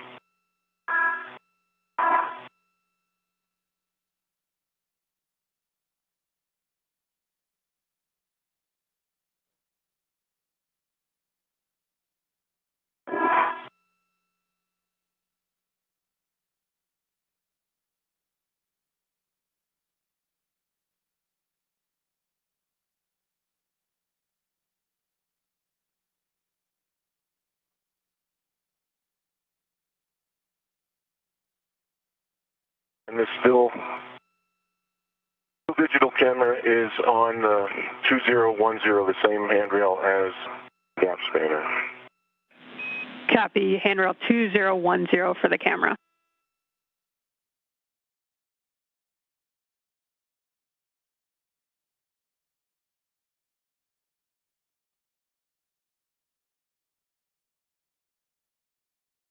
And on the gap spanner.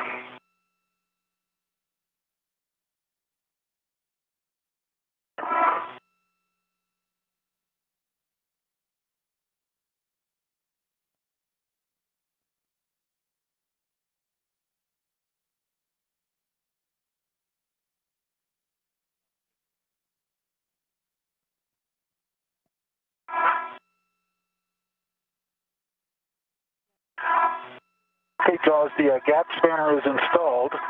The handrail 2012.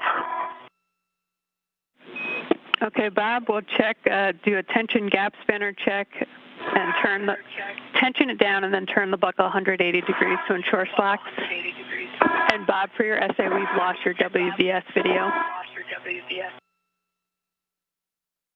Okay, copy. If you could just check the button. The gap spanner chain down. Okay, let me get to this gap spanner being snugged up, and then I'll do that if that's okay. That's good with us, thanks.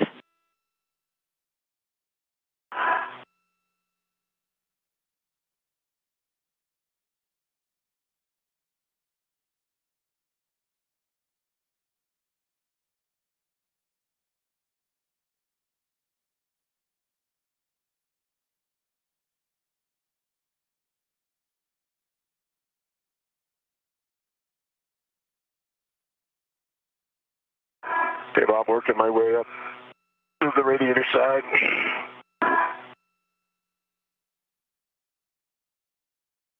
Copy.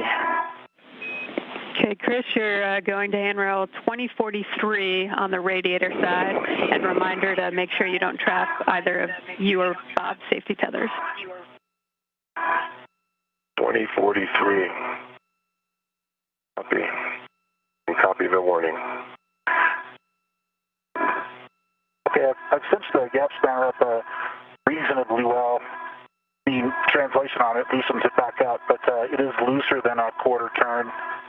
Jaws, I'll get my WVS cycled here for you. Copy, Bob. And Bob, it should be a full 180 degree turn. Okay, copy. It's a little bit looser than that, but I really can't snug it much more. Copy, Bob.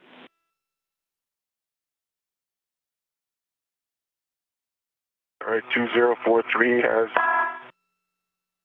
my radiator end deployed, and I'm working on the same tensioning steps. Copy, Chris.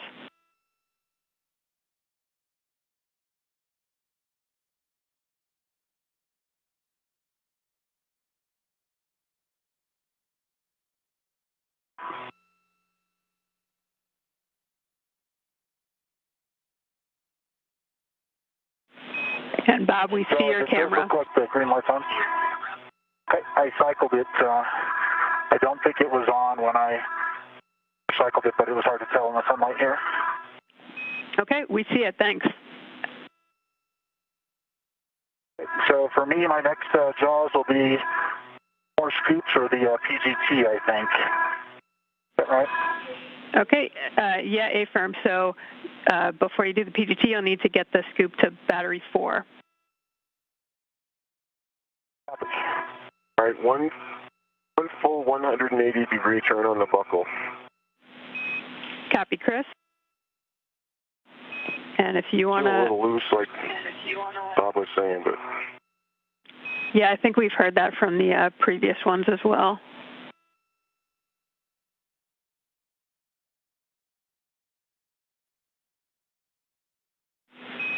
And I don't know if it would help you to deconflict, Bob, if you went to battery 1 and Chris went to battery 4 and the DCSU, but up to you.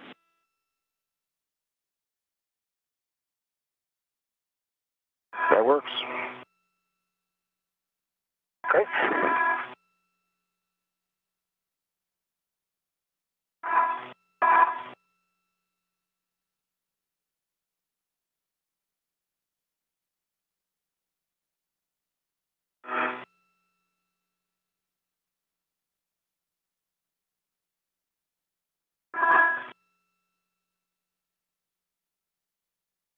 Okay, Todd. H2 on battery 1. H2 on battery 1 will be at the 3 o'clock, which is straight down.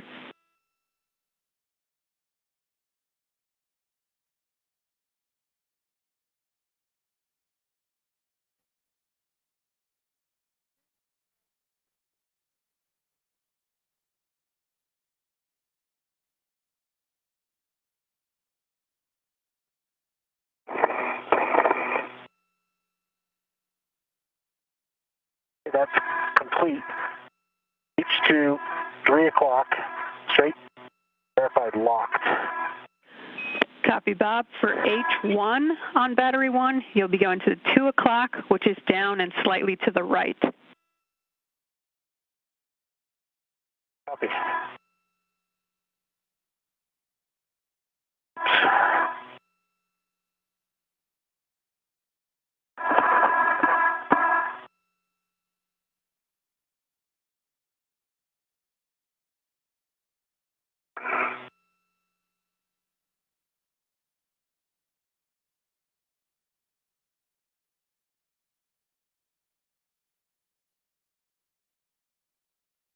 Copy.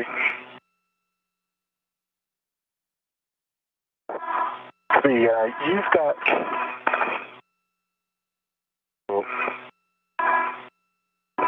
scoops as well, huh? Yeah. Okay. If that makes sense, I can, I'm right here at battery 4. Yeah, Chris, if you want to do battery 4 that way, Bob can, as he sets up his PGT, stow it there. Okay. So you'll be going to H2 on battery 4. Let me know when you're ready for the clocking.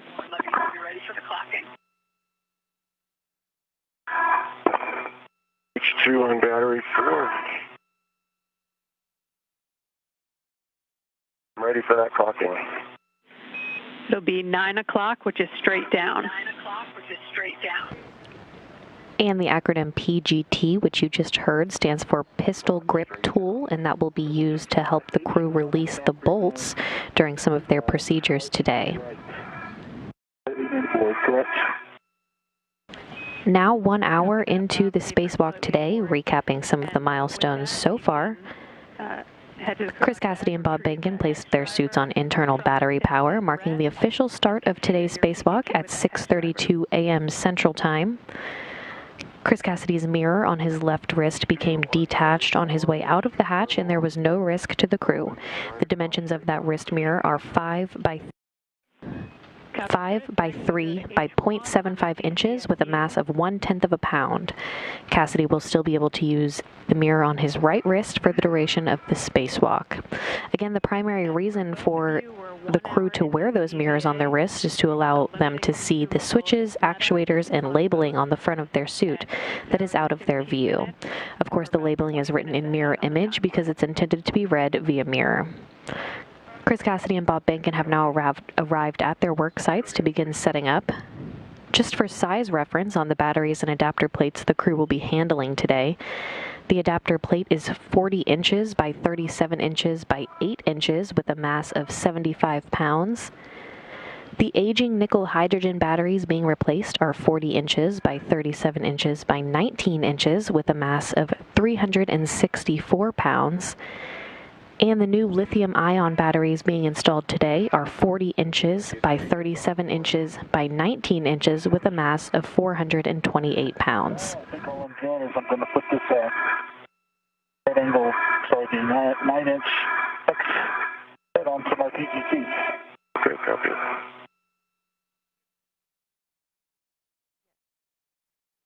All right, Josh, DCSU.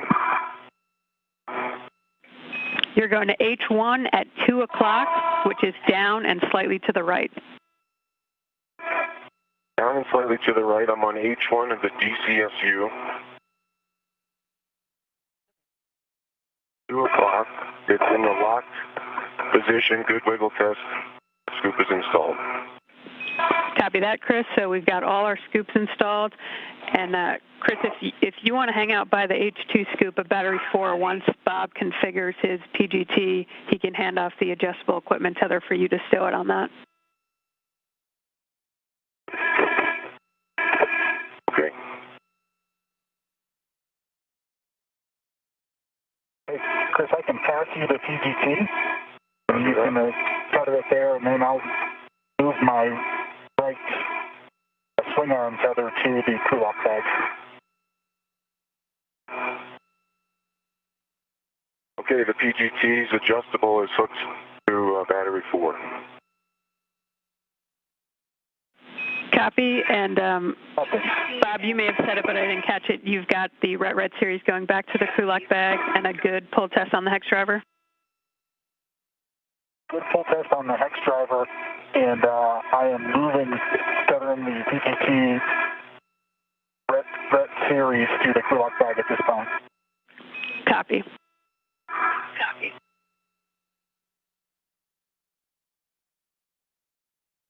That's complete. I'm going to go ahead and close up the crew lock bag with everything but the ratchet wrench, I think. Okay. You can get it.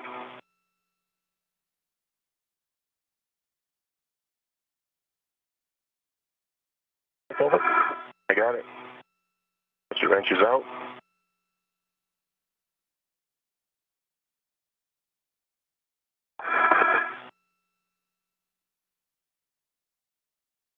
Jaws, am I heading to the APFR? Yeah, we'll take a glove, hap, and gauntlet check from both of you first, and then A from Bob, you're checking the gap spanners clear of slot 1 and then ingressing the APFR. V1, gauntlets in place, hap is dry, gloves, same as egress.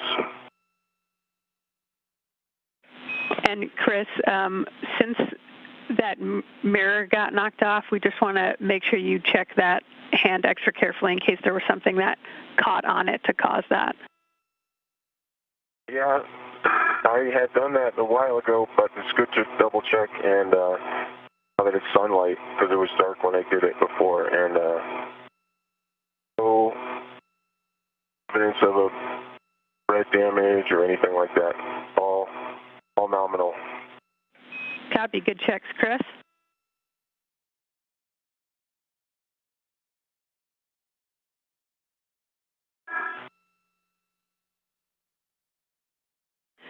And Bob will take your checks, and Chris, your positioning where you've got the ratchet wrench and in a good position to assist Bob with battery 1. Okay, in work.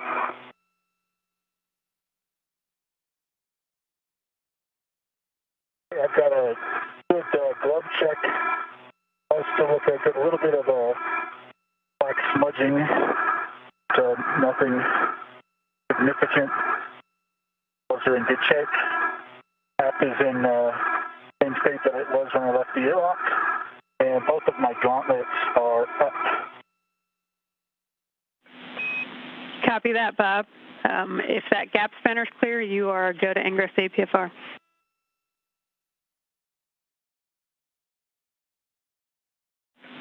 And while you work that, I've got a caution for both of you. Once torque is broken on an H-bolt, do not impart loads into the corresponding microsquare. How copy? P1 copies. P2 copies. Another acronym you'll hear throughout the day is HAP, H-A-P. The HAP is the acronym for the Helmet Absorption Pad, which was installed in all spacewalking helmets in the wake of a water intrusion in the helmet of Luca Parmitano in 2014. The installation of the Helmet Absorption Pad, or HAP by the acronym, is intended to absorb water in the case that it has migrated to the back of a crew member's helmet. H2 side, if you don't mind me doing that one, otherwise I'll wait for Bob. Need that order. We need H1 first. Then that's for Bob to do. Copy.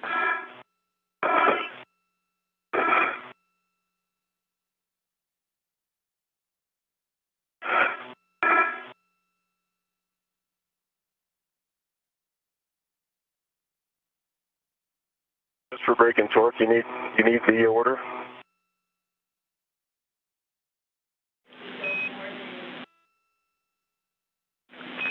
I'm being told to affirm we need to go in order, even braking torque. Copy that. No problem.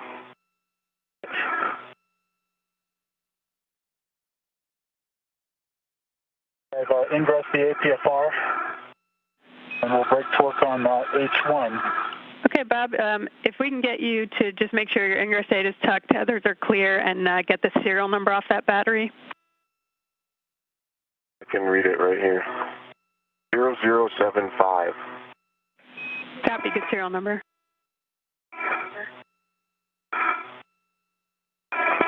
The red's a little stuck. You need it to suck back? Oh, it's okay. I'm going to go ahead and tether to the battery. We have that taken care of. And Go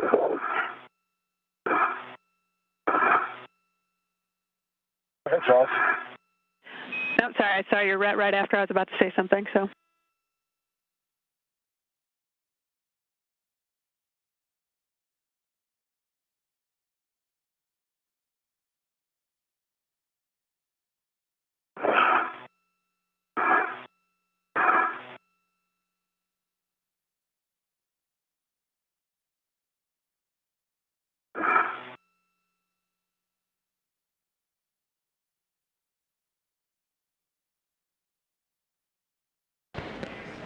And we've reached one of the main milestones in the spacewalk today, one of the many milestones.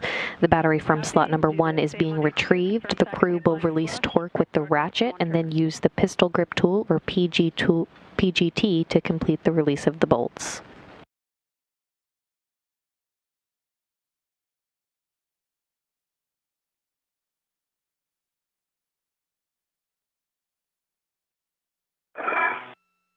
Torque is broke. Okay, you can hand that ratchet wrench back to Chris. Maybe a quarter. Chris has it. And swap for Chris's PGT with the 6-inch.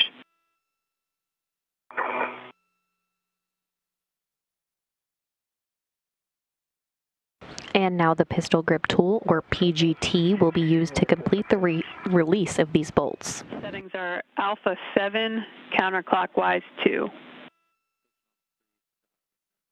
I'm sorry, I should have called it for you. Alpha 7, counter 2. Alpha 7, counter 2. Copy, you'll be going to H1, confirm socket tape lines flush to the scoop, and looking for approximately 8 turns.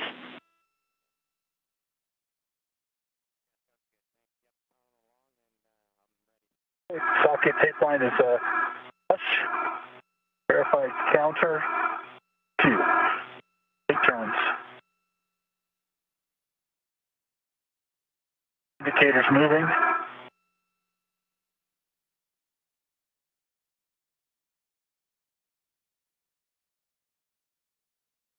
Okay, so about 6.5 turns, the indicator started popping, indicating it was fully unlocked. Gave it the full 8 turns.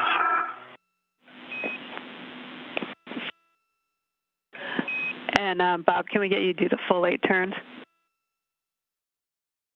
I I'm sorry, guys. I did do the full 8 turns, but at 6.5, started to pop indicating unlocked, so the indicator started to jitter. Copy. Thanks, Bob. Okay, same settings, Alpha 7, counter 2 for H2, and confirm the socket tape line is flush, looking for approximately 19 turns. The socket tape line is flush. And understand 18 turns, Charles? 19 turns. 19 turns, copy. There it goes.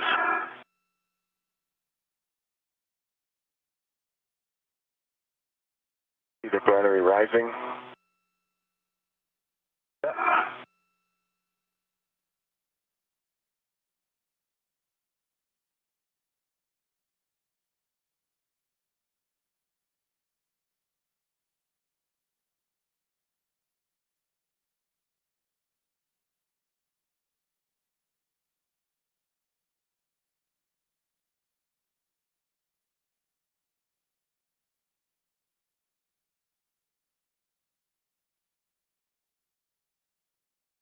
There's 19 turns.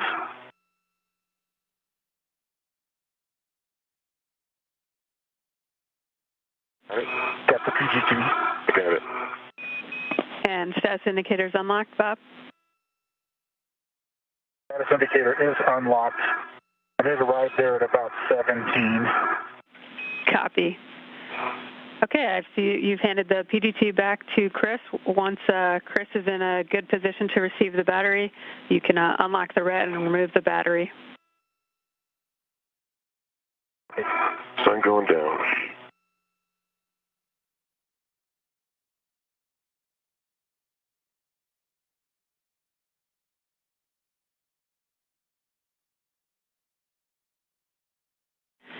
And Chris, for you, just a reminder to check that you're not local tethered on the outboard gap spanner and all your fair leads are released. No fair leads this time, and I am not tethered on the gap spanner. Get myself situated here, Bob. Copy. Local tether to a handrail.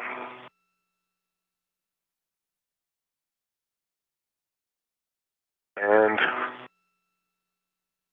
I am ready. I'm all the way down on the lower edge, Bob. I think we can make it to reach. And Jaws, remind me which... You're handing off H1 to Chris. H1.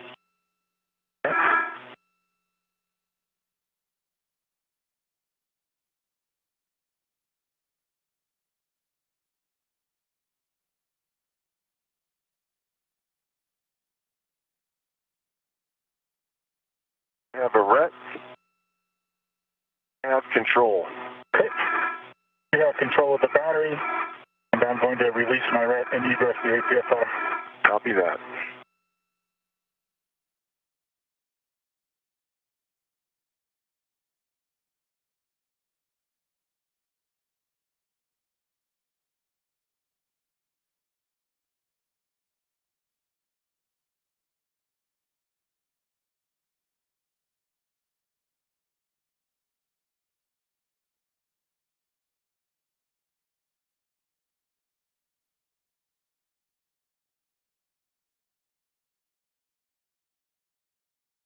Got that APFR right in the middle.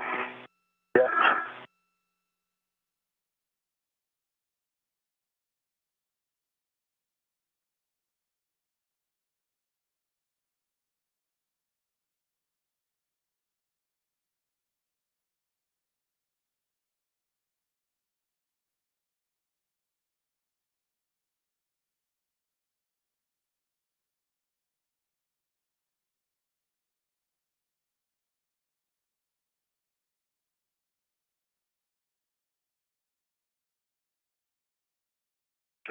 Trying to get it to you.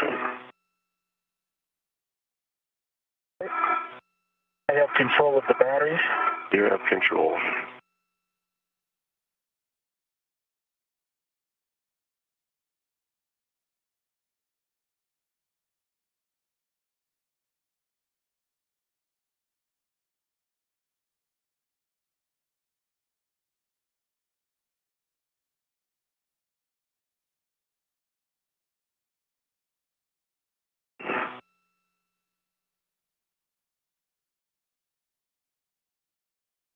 I have control of the battery. You have control of the battery.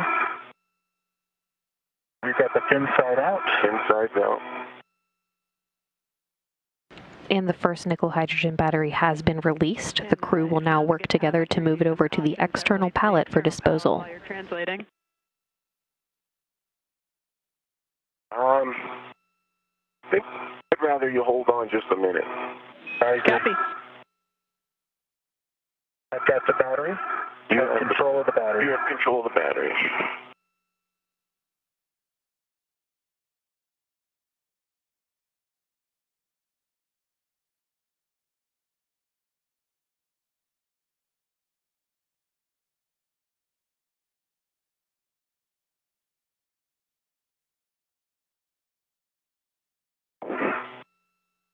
Maybe that's too far.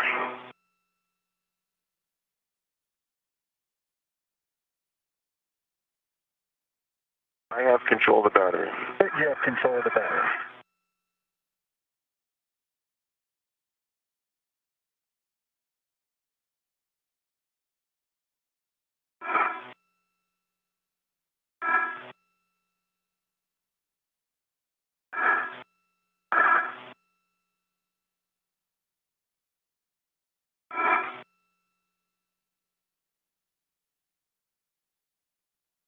I have control of the battery. You have control.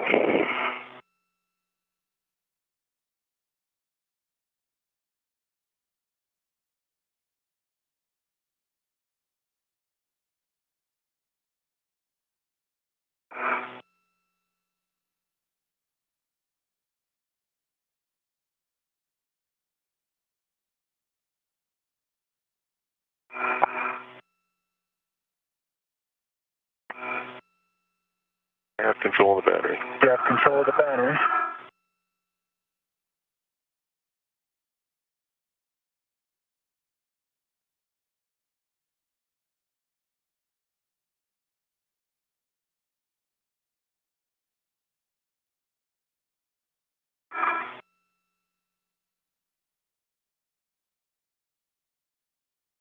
And move over one more Henry. Okay, copy. Okay, I have control of the battery. You have control.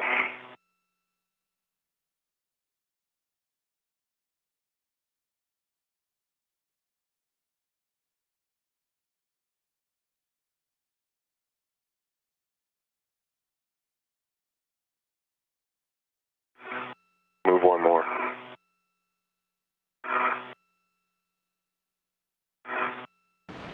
Again, the first nickel hydrogen battery has been released. The crew is now working together to move it over to the external pallet for disposal. I have control of the battery. You've got control of the battery.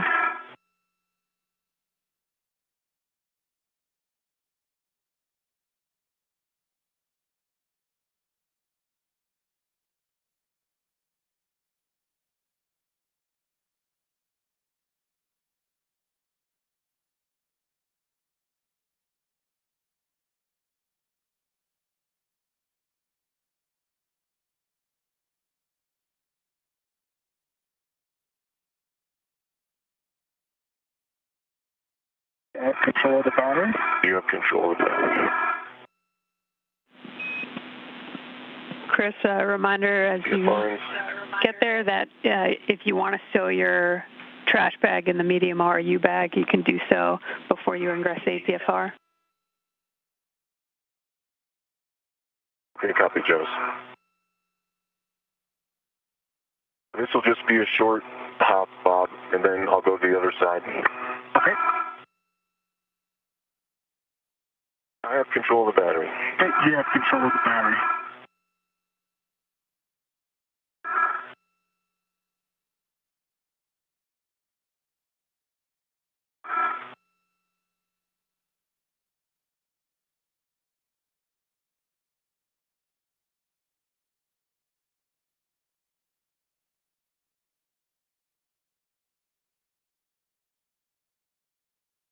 I have control of the battery. You have control. Why don't we take the second to switch to your red? Okay. I have control of the battery.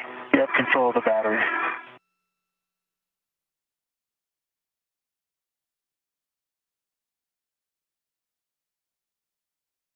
I have a rep to the battery. Copy. I have control of the battery. And you have control. Moving my rep. Okay, my rep is off. You have control. I'm moving.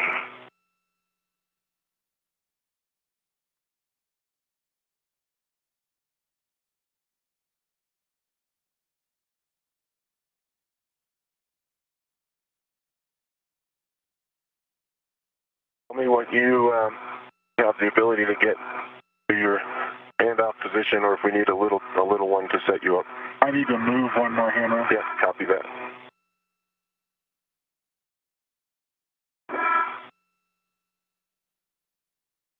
Clear you. I have control of the battery. You have control of the battery, and I'm going to go ahead and put my RT down. See that. The Alpha.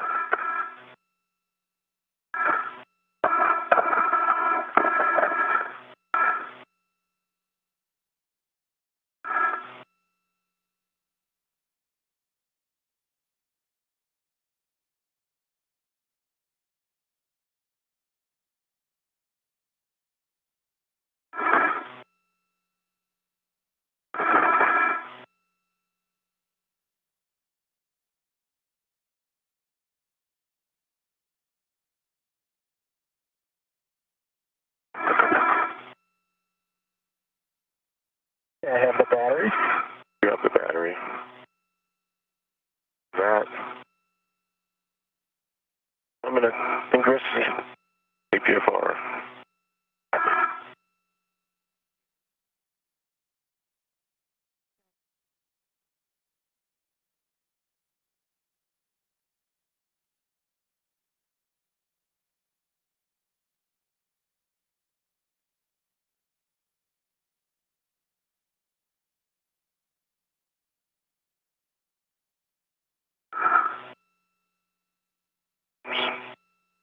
To the yaw.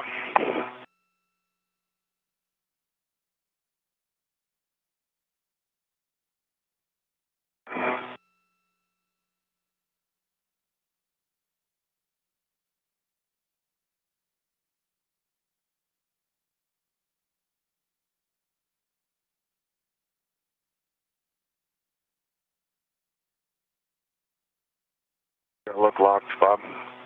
To the yaw. It does look locked in the Yeah, feel in. Okay, Chris, we'll have you check your ingress aids tucked, tethers are clear, and end state. As Bob hands it off, you want H1 in your left hand, Chris, with you read it to H1. Okay, setting up for the transfer. All right, Bob? I'm ready. I'm ready. Let's see here.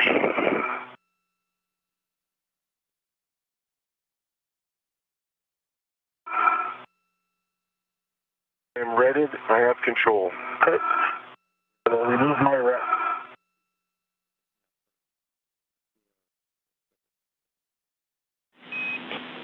And while you do that, I have 3 cautions I'm going to read before handover. Crew must not simultaneously impart loads into the external pallet. When SSRMS brakes are off, free float crew member on EP must remain quiescent.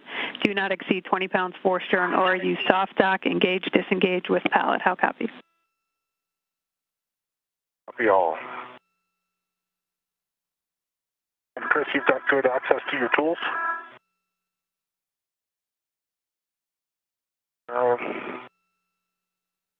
It's a little far over there to the left, but for right now, I'll just get this battery solved. I've got my PGT here. Yeah, Chris, you'll only need your PGT for this one. Okay. And we're going to have a handoff here soon, but you're looking to soft dock the battery into slot X with H2 outboard. H2 is outboard.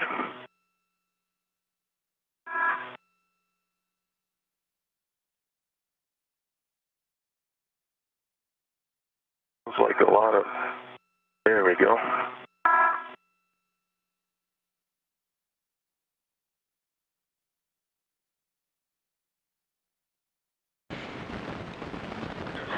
With the battery from slot number 1 now retrieved, the crew has worked together to move it over to the external pallet for disposal. Cassidy is now working to ingress the foot restraint, and the two will work together to install the battery in empty slot X. We're in a short handover between satellites right now, but should be regaining communications here shortly.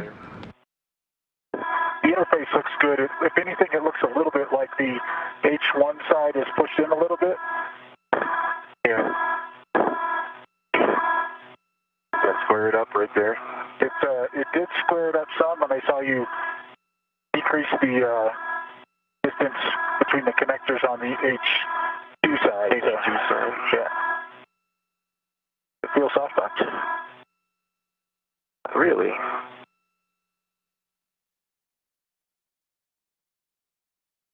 Yeah, I think that is right there. Not a huge confirmation feel, you know what I mean? Yeah. Chris and Bob, I'm back with you after the handover. Let me know when you're ready for PGT settings.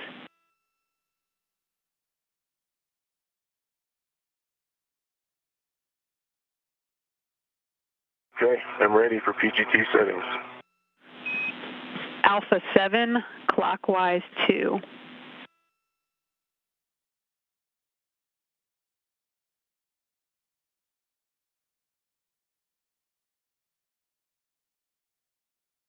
Okay, Alpha 7, clockwise 2 is set. Copy. You'll be going to the H2 scoop.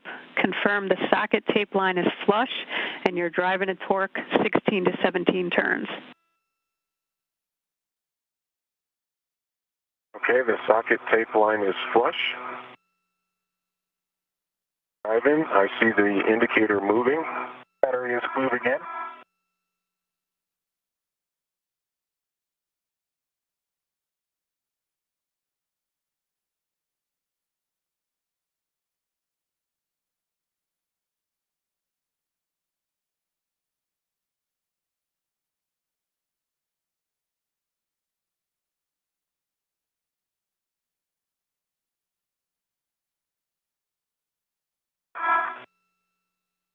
Seventeen turns. 9.5 foot-pounds, green torquing light, and the indicator shows locked. Copy, Chris. That's a good install. You can stow your PGT, and then we'll take a glove, hap, and gauntlet check from both of you. You can go first, Bob, while I get myself suited. Okay, my hap is still baseline. My right glove looks pristine. And my left glove has got a little bit of a smudging as before, but otherwise pristine, and both gauntlets are up. Copy, good checks, Bob. And EB1. Copy, good checks, Bob. EB1, hap, dry, gauntlets in place. And gloves are pristine. I also have a little bit of black smudging, like Bob mentioned. Copy that, Chris. With that, I'm going to remove my ret. Or actually, I'm taking these scoops with me, so. A-firm, you're taking the scoops with you, so you can leave the red on. So you can leave the red on.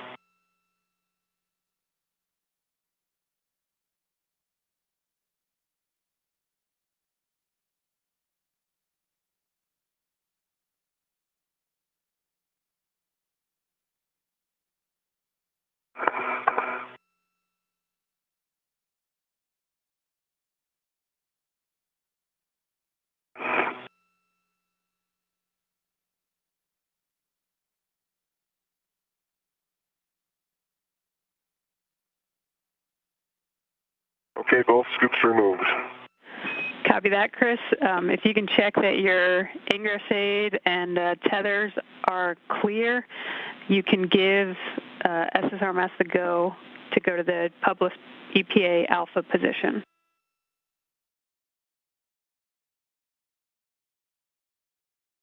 Okay, Doug, radio check.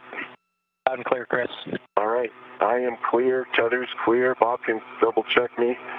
I verify you're clear. And you have a go to your published position, Doug. Okay, copy. We'll put over to work site Alpha in work.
I'm going to look down at the GoPro, Chris.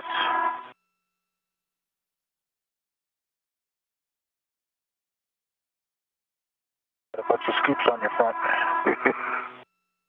Yep. Now an hour and 33 minutes into today's spacewalk, recapping some of the milestones so far today. Chris Cassidy and Bob Bankin placed their suits on internal battery power, marking the official start of today's spacewalk at 6:32 a.m. Central Time. The first nickel hydrogen battery was released, and the crew worked together to move it over to the external pallet for disposal. And just a few minutes ago, the battery from slot number 1 was installed in slot X on the external pallet for disposal. Good motion.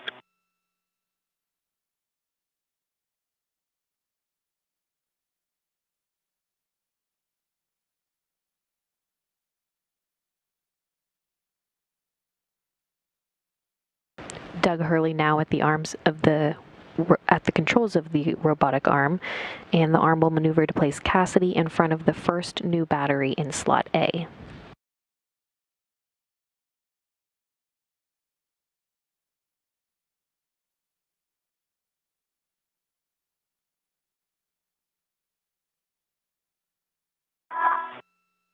Again, there's NASA astronaut Doug Hurley at the controls of the robotic arm.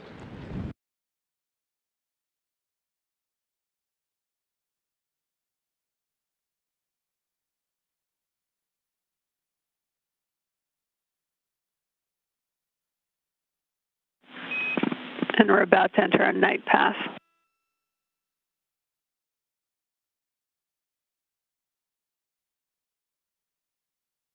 Just.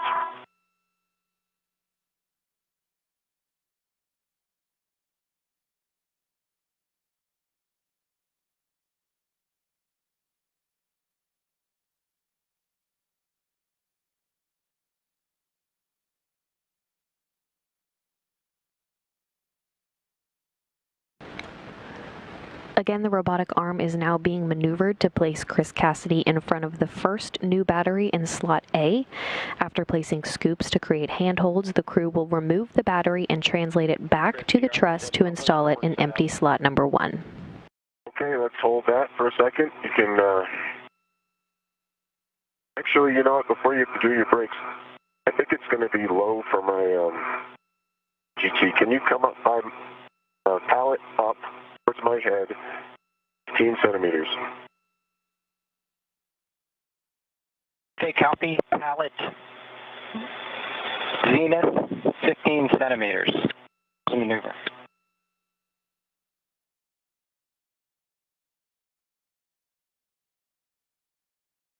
That's the begin GCA. Copy, begin GCA. Here comes the maneuver.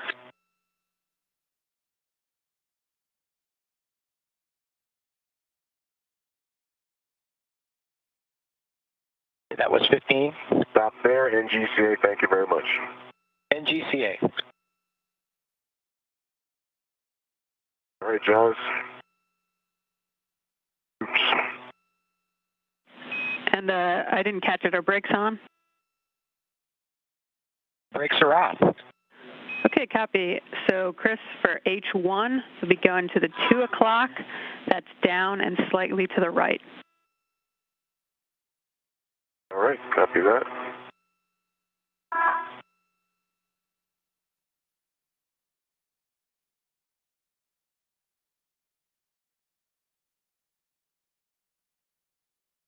Confirmed locked. H1, 2 o'clock, down slightly to the right. Okay, for H2, you'll be going to 3 o'clock, which is straight down, and you'll stay redded to that scoop.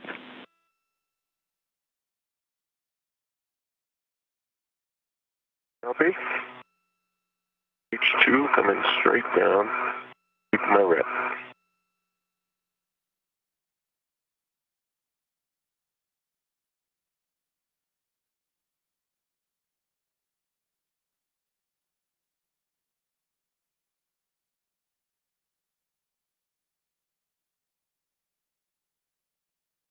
Confirmed locked. H2, 9 o'clock straight down. Or 3 o'clock straight down. Copy. And can we get the serial number on that battery? 0025. All right, good serial number. You can break out your PGT. It'll be Alpha 7 Counter 2.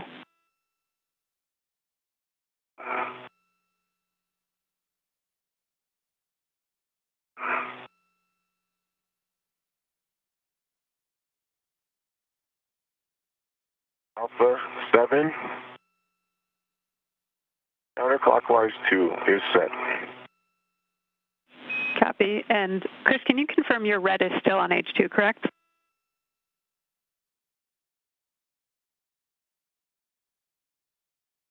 It is not. Check. Jaws, perfect. Headed.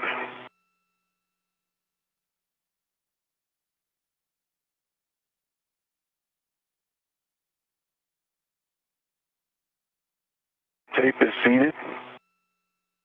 The head of H1, and I'm waiting on your go. And Chris, H1 is actually already released, so we'll be going to H2. Confirm the socket tape line is flush. I'm looking for 19 turns. 19 turns. Tape line is flush. 19 turns, here we go, H2.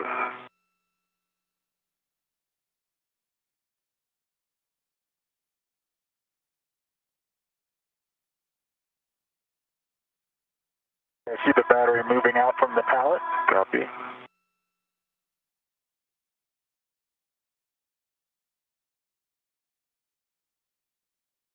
It's 10 for 19.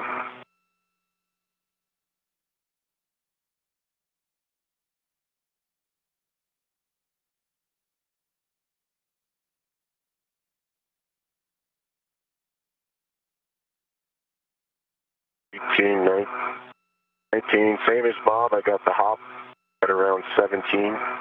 Went to the full 19. Indicator is in unlocked position.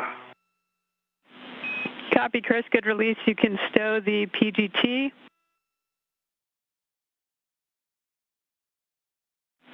And end state, as you hand this off to Bob, you're going to want to hand off H1 to Bob, and Bob, you'll end up redded to H1 in the red swap. Thanks, Jeff. Copy all.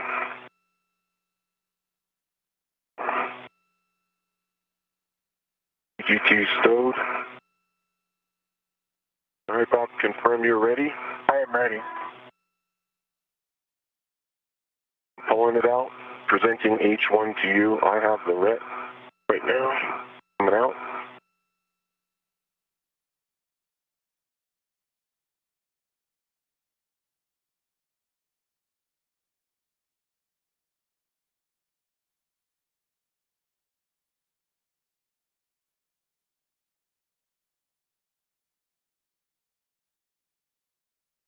you're clear.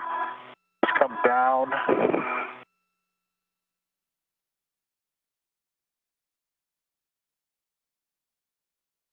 If you could stay redded to it. I'm ready to it. Okay. I have control, I have a red. Okay.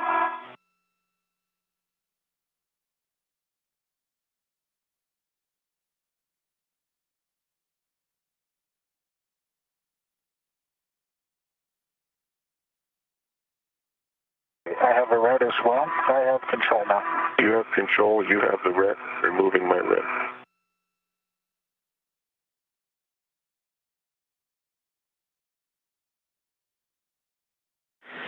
Okay, with that, Chris, you can egress the APFR and start heading back to the IEA.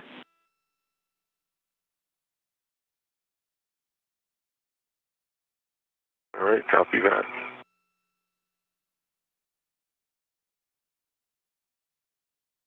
I'm going to let you egress, and if you take the inboard route, we'll work together to rotate the battery just to make sure we keep the fins safe as we get past this APFR and get the fins pointed outboard. Copy all.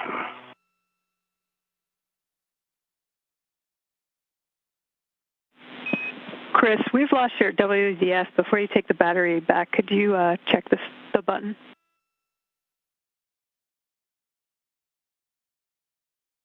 Sure thing.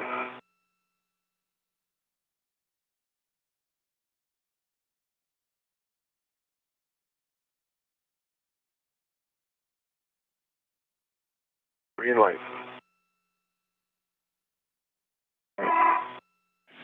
And we have your WDS back. Thanks, Chris.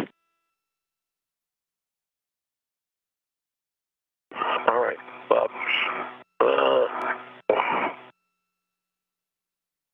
And the crew has now removed the new lithium-ion battery from slot A and will now translate it back to the truss to install it in empty slot number 1.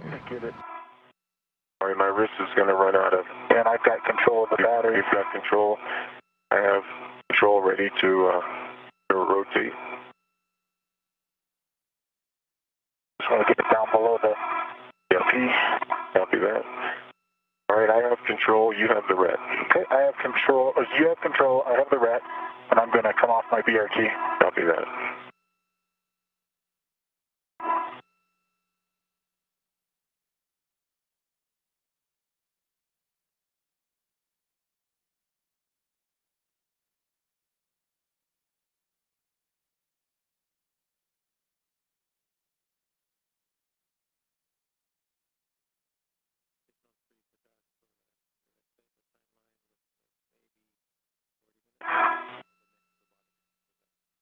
I have control.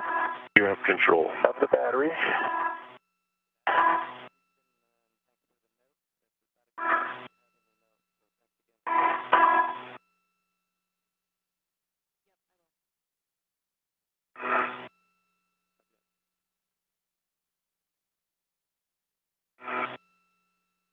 Connector cap doesn't help. No, it doesn't. I have control. Do you have control of the battery?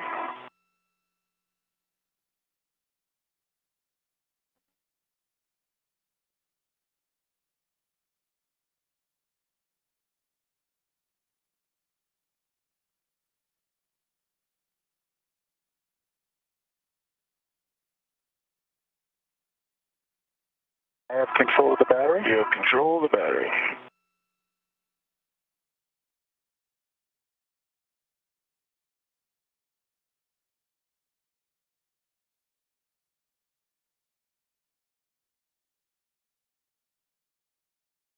I have control of the battery. You have control of the battery.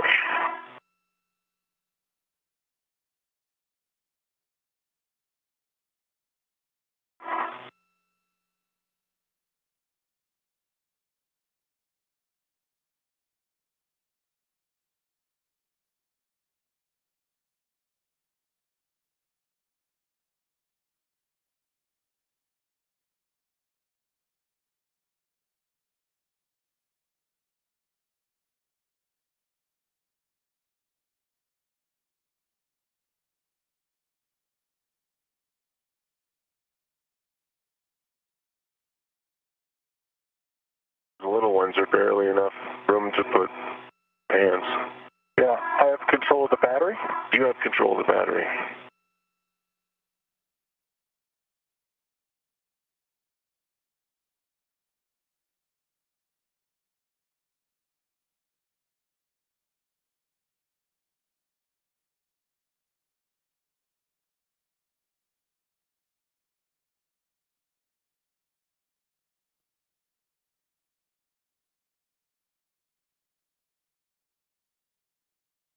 I have control of the battery. You have control of the battery.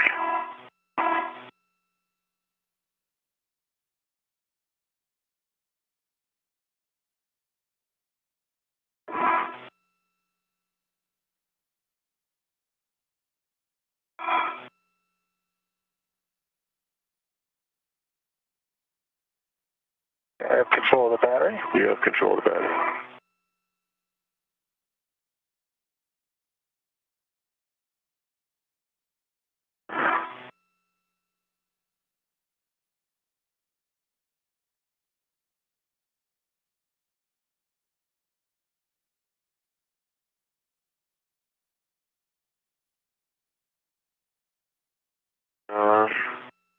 Evaluating I went up on top there to 2032. yeah, that's going. Yep.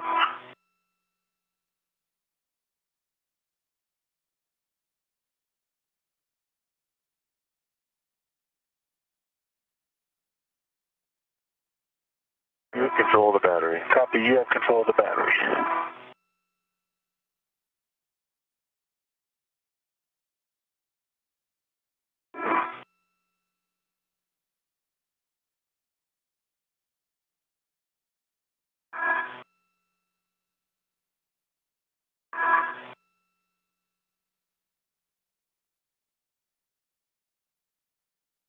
I have control of the battery. You have control of the battery.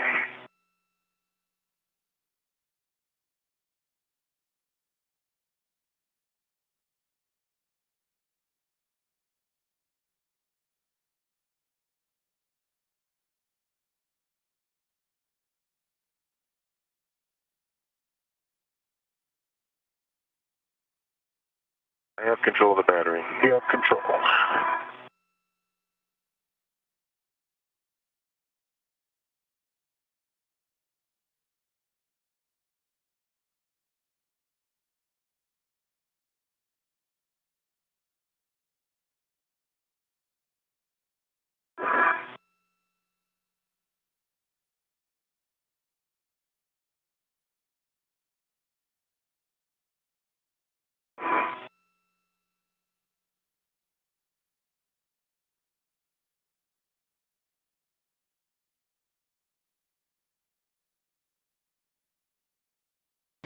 And the crew is now in process transferring that new lithium-ion battery from slot A back to the truss to install it in empty slot number 1.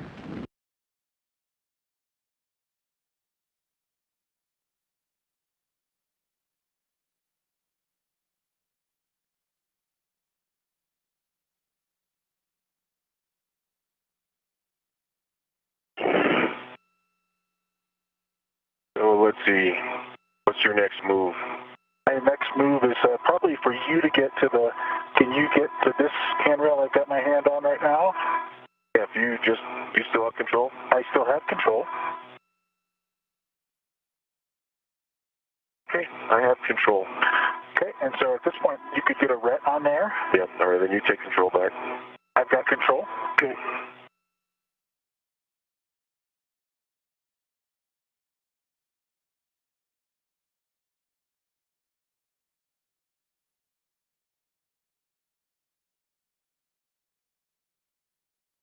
I'm confirmed redded. Okay. And I have control. Okay, I'm going to remove my ret. I agree.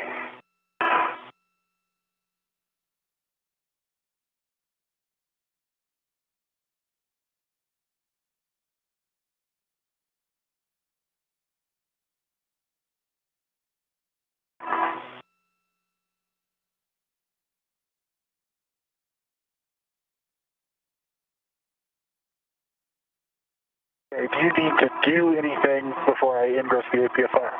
Bob, you just need to check that the gap spanner is clear of slot 1. Okay, the gap spanner is clear of slot 1. I don't know if I have the leverage to maneuver myself up. If you can take it. I have control of the battery. You have control of the battery.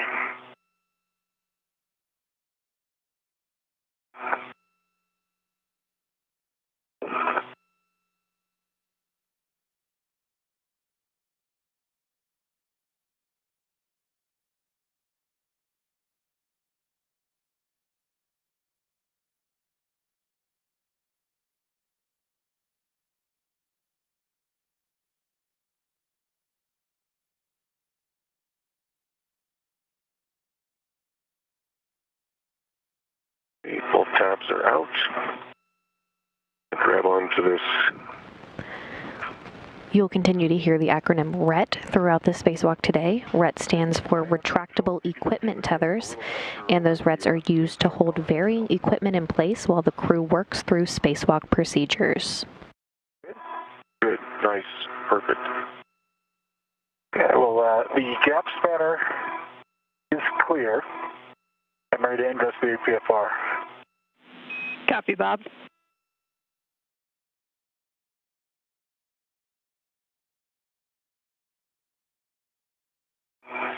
Probably have to just move the battery as you need to.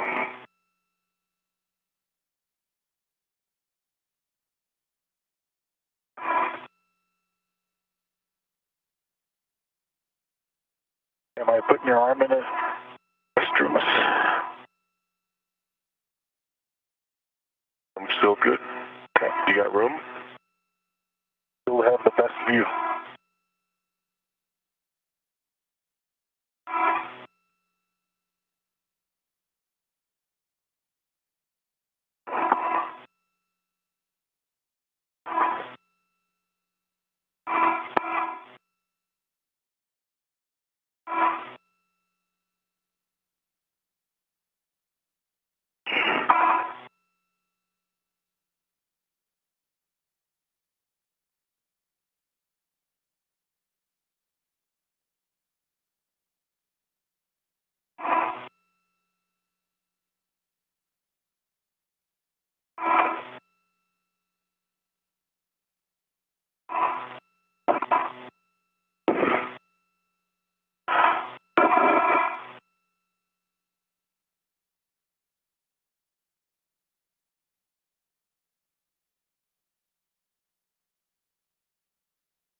Okay, I'm ingressed.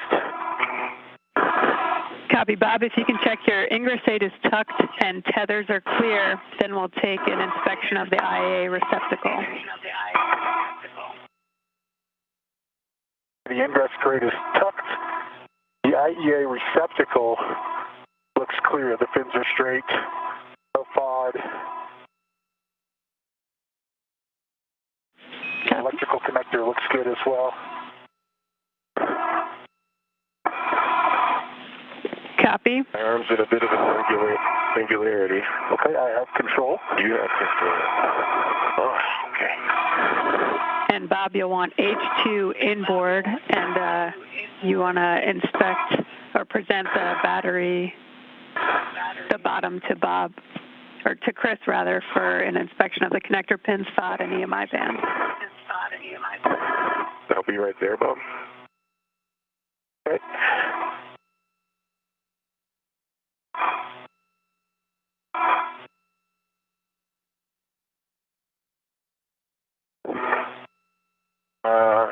Let's see. Connectors have no FOD. I can see the EMI band is intact. Fins look straight. Fins on the back, nice. Everything's good. Copy, good inspection. I've got control of the gap spanner. The gap spanner is free and clear. Okay, Bob, you look to soft dock the battery onto H2 with H2 inboard. Okay, I got the H2 inboard, and should we swap reps prior to that? Yeah, you'll want... Good if you just want to put it in there. Yeah, over to you. Whatever you want, Bob. Okay. I am ready to it. You're ready to it? Copy that. Got it.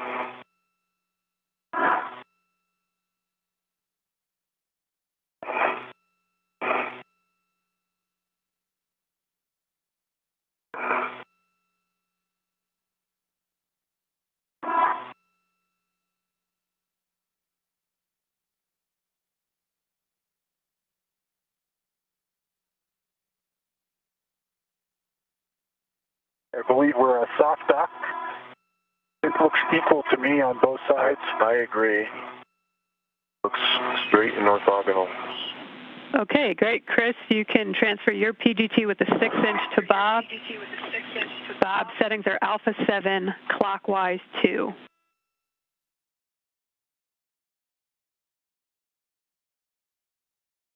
Okay, alpha 7, clockwise 2. Good settings. You'll be going to H2, confirm the socket tape line is flush, and drive 16 to 17 turns. Okay, I'm on H2, tape line is flush, and 16 to 17 turns. Here we go.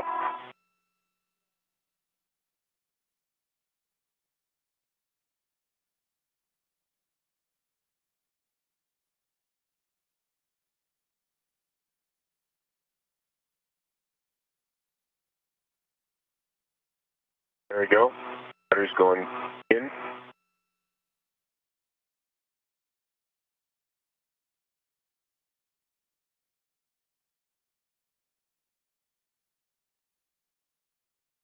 Looks like it's going in smooth. The indicator was a little bit jumpy. Yeah.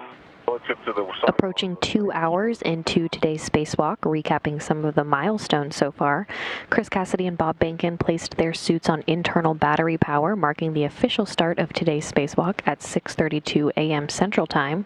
The first nickel hydrogen battery was released from slot number 1, and the crew worked together to move it over to the external pallet to install it in slot X for disposal. The crew then removed the new lithium-ion battery from slot A and translated it back to the truss, and they're now working to install that new lithium-ion battery in empty slot number 1. Status indicator is locked. Copy, locked. It'll be the same settings, alpha 7, clockwise 2 for H1. As I say that, we're 2 hours into the EVA. The limiting consumable is MEDOX on both at 6:40, and you're 1 hour ahead of timeline. Copy, Josh. Thank you.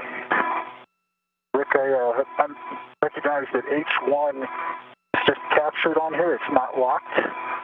Could I pass you the PGT? Yes, certainly. I have And you just heard from Ground IV Jasmine Mugbelly, informing the crew that they are working about an hour ahead of schedule today. H1 is verified locked. Copy, Bob. So it'll be same settings, alpha 7, clockwise 2 to H1. Confirm the socket tape line's flush. You're driving 4 to 5.5 turns. Okay, same settings. Tape line is flush. Here we go. Indicator's moving.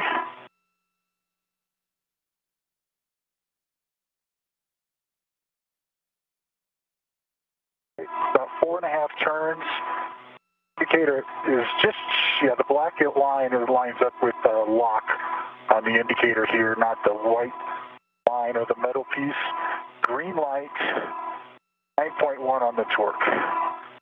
Got it? Rick? Got it. Flashback to Rick. Okay.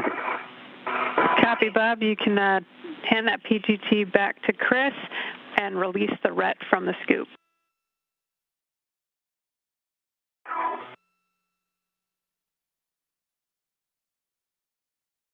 Rick has the PGT.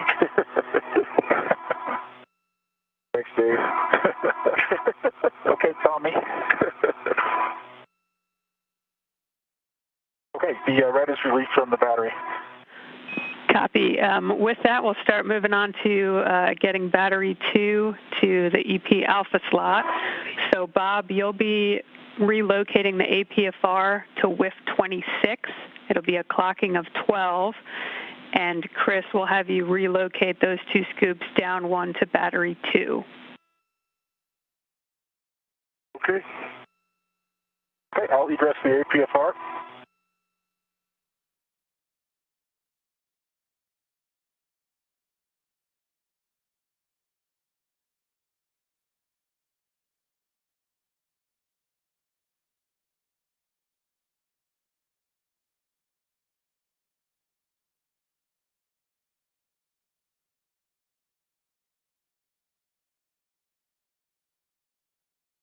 H1 clock, scoop clocking. For battery 2, it'll be 2 o'clock, down and slightly to the right.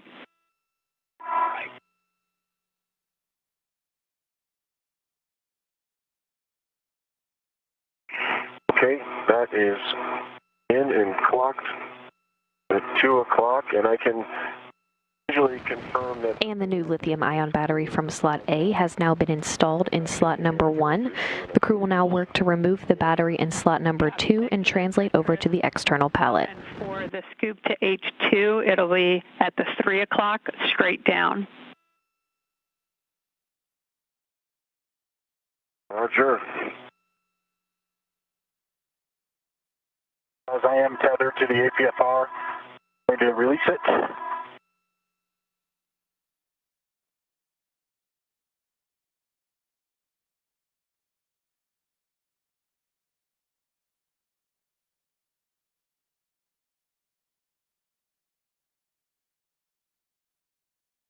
H2, 3 o'clock straight down, confirmed locked, good wiggle, and a scoop. Okay, Chris, with that, you can retrieve the ratchet wrench and position yourself. We recommend on the outboard edge of the IEA to assist with PGT ops. And if you want to check that gap spanner is clear of slot 2 in the, as well, that would be great. Okay, the gap spanner is clear.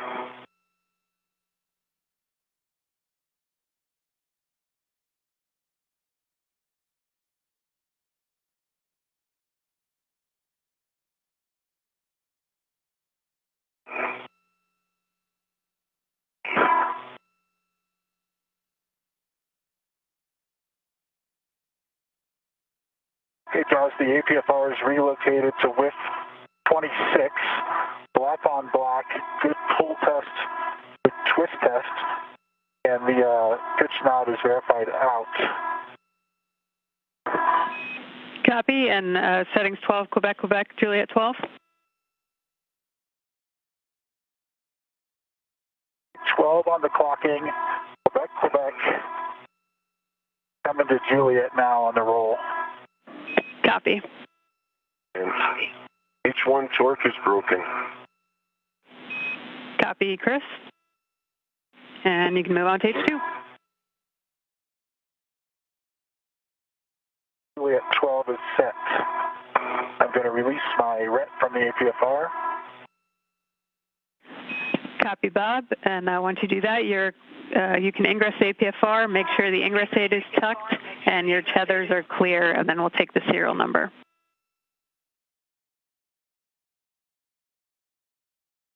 H2 torque broken, serial number 0076. Copy H2 and good serial number. Thanks, Chris. Bob, if you agree, I'm going to not go to the outer edge, kind of hang over here. Chris, do you think that'll? I think it's going to be fine for you. Yeah, I think so too. Most important thing is for you to get a good, stable position. Yep. And I've got a BRT. Based on our knowledge now of your APFR, we don't have to hop around around it. I'm going to stay up here a little high. Okay. And we'll see if you can get on the other side of it. Copy. And Bob, just ensure you have a ret to H2. Will do. Hold the PGT. I've got it. Okay.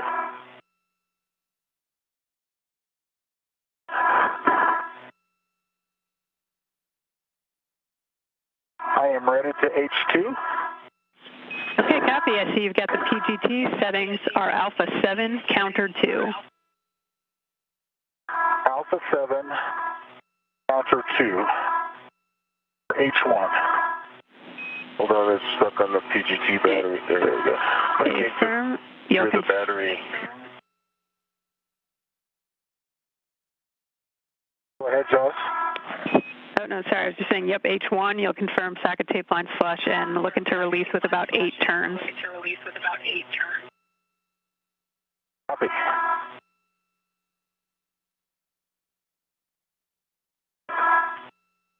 Not the best Velcro on that. Yeah.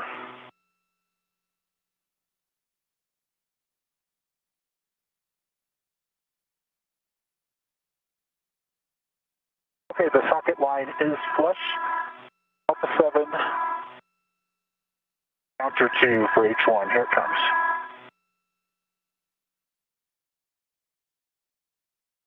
Indicators moving.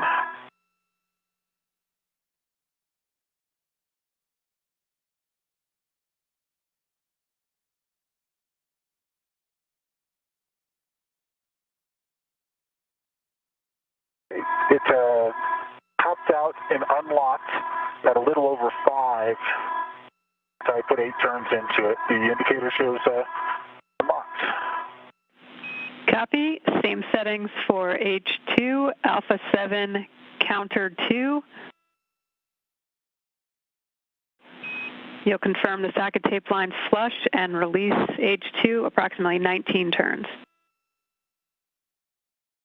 Okay. Here comes 19 turns on H2. The tape line is flush. Indicators moving. I see the battery jacking out. I agree.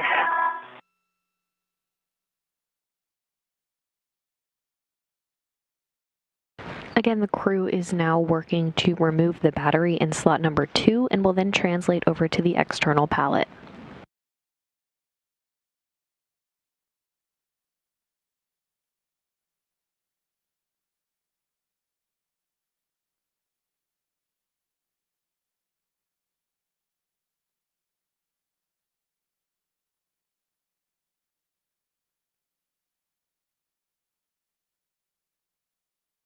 There's 19 turns. The indicator shows beyond unlocked. I didn't quite have the same feeling of it being all the way loose and jumping, but got the PGT. I have the PGT. Okay, copy. And just a heads up, you're going into a day pass in about a minute. Okay, I'm going to configure my visor then before I pull the battery out.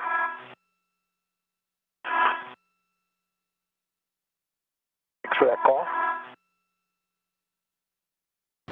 And the battery has officially been removed from slot number 2. All right, let's see.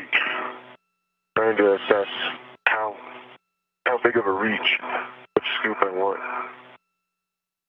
I'm tethered to H2, so I kind of need to give you H1. Okay. Which is the far one, so I have to pull it out and spin it. All right, I think I'm in a good config. BRT'd. I think my tether can't be on the gap spanner. Is that true, Joss? Yeah, A-firm, and you'll want to make sure any fair leads are released. No fair leads exist. And, all right. I'm ready, Bob. Okay, here we go. Yeah, not much of a soft talk on this one. And Bob, you'll want to hand off H1 to Chris. Copy.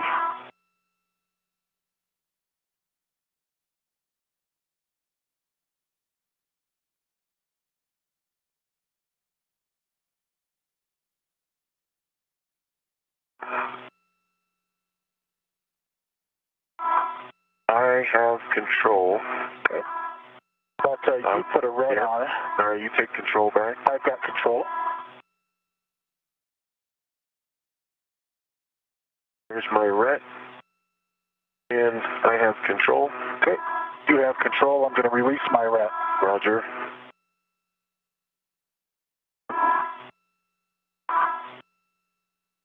Okay. Going to egress the APFR. Copy that.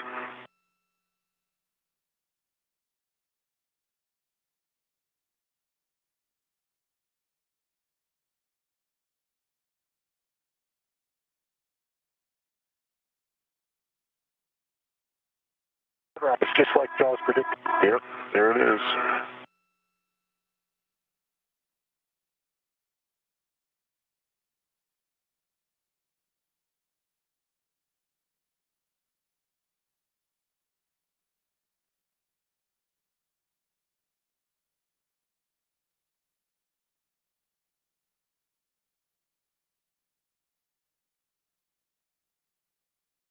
And a max reach here.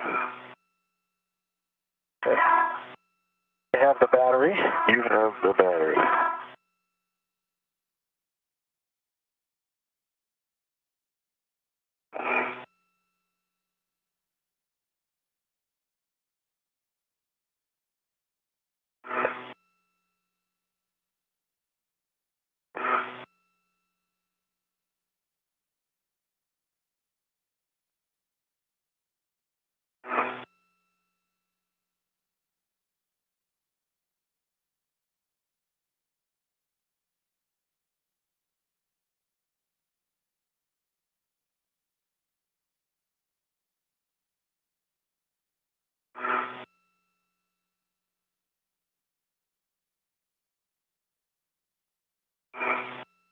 Local tethered.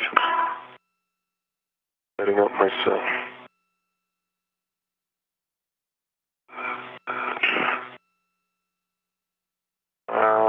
You want me to go a little bit farther? Yeah, can you go one more? Yeah. Just go ahead and hold. Can you take control for a second? I have control. And I'll just move to the other side of the APFR. Okay.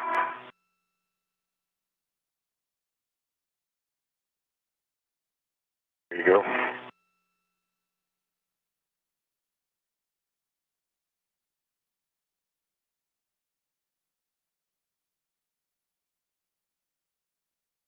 Yeah, I have control. You have control.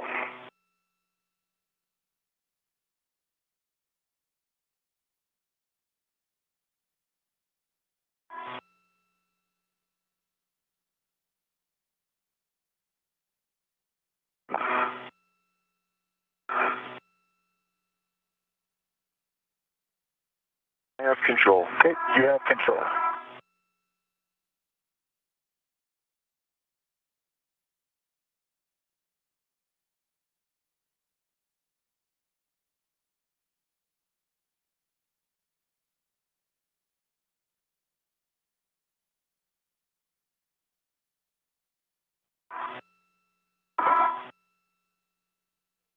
Okay, I have control.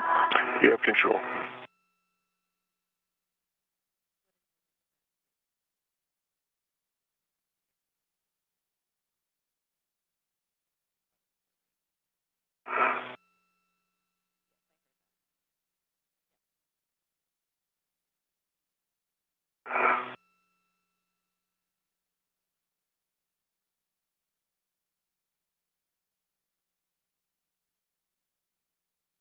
Be nice to move that adapter plate in the daylight. Get a better view of it as I translate. Yeah. It's hard to keep track of the thing on your BRT if it's dark.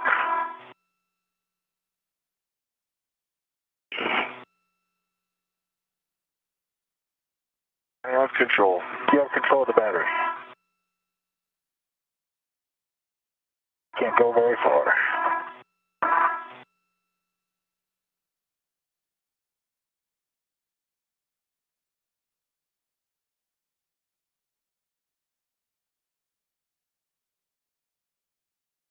Okay. I have control of the battery. You have control of the battery.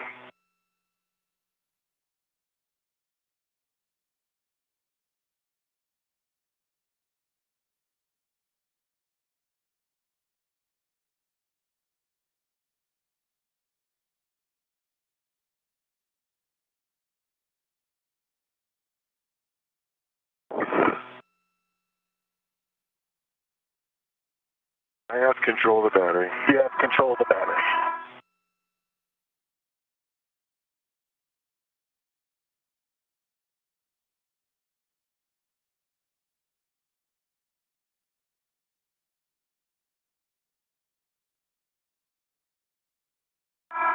It's a hash marked one, careful.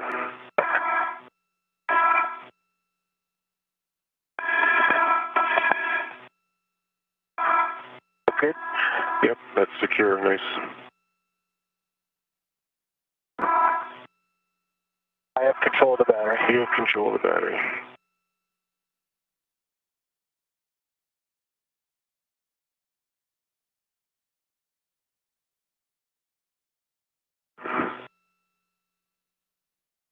I have control of the battery. Copy.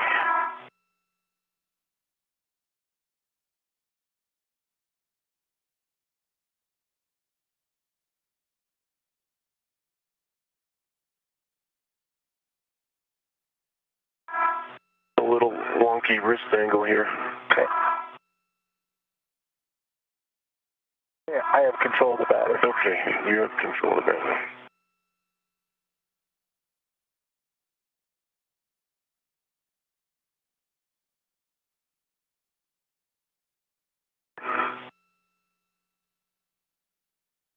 I have control of the battery. Copy.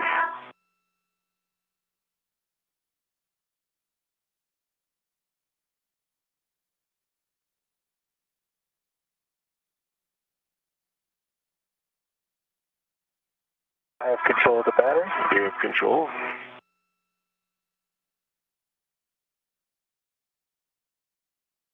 Okay, I'm even with the APFR. I have control of the battery. Copy. You have control of the battery.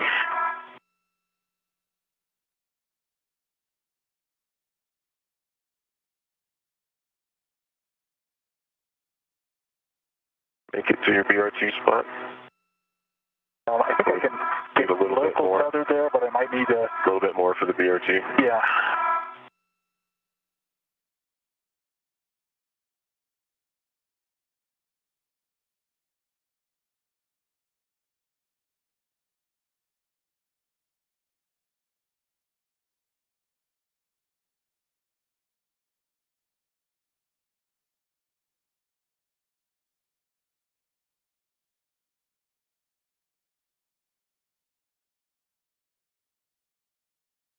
And we're in a short handover period between satellites right now, but should be regaining these communications here shortly.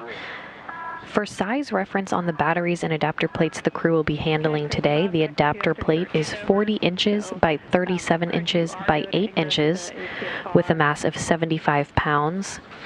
The nickel hydrogen batteries being replaced today are 40 inches by 37 inches by 19 inches with a mass of 364 pounds. And the new lithium ion batteries are 40 inches by 37 inches by 19 inches with a mass of 428 pounds.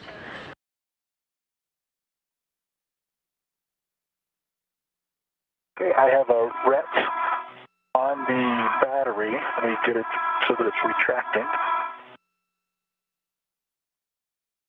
Okay, I'm reted and I have control of the battery. You have control. I'm removing my ret. That's good. My ret is removed. And you're ready, Bob? I'll get in the APFR. I am ready.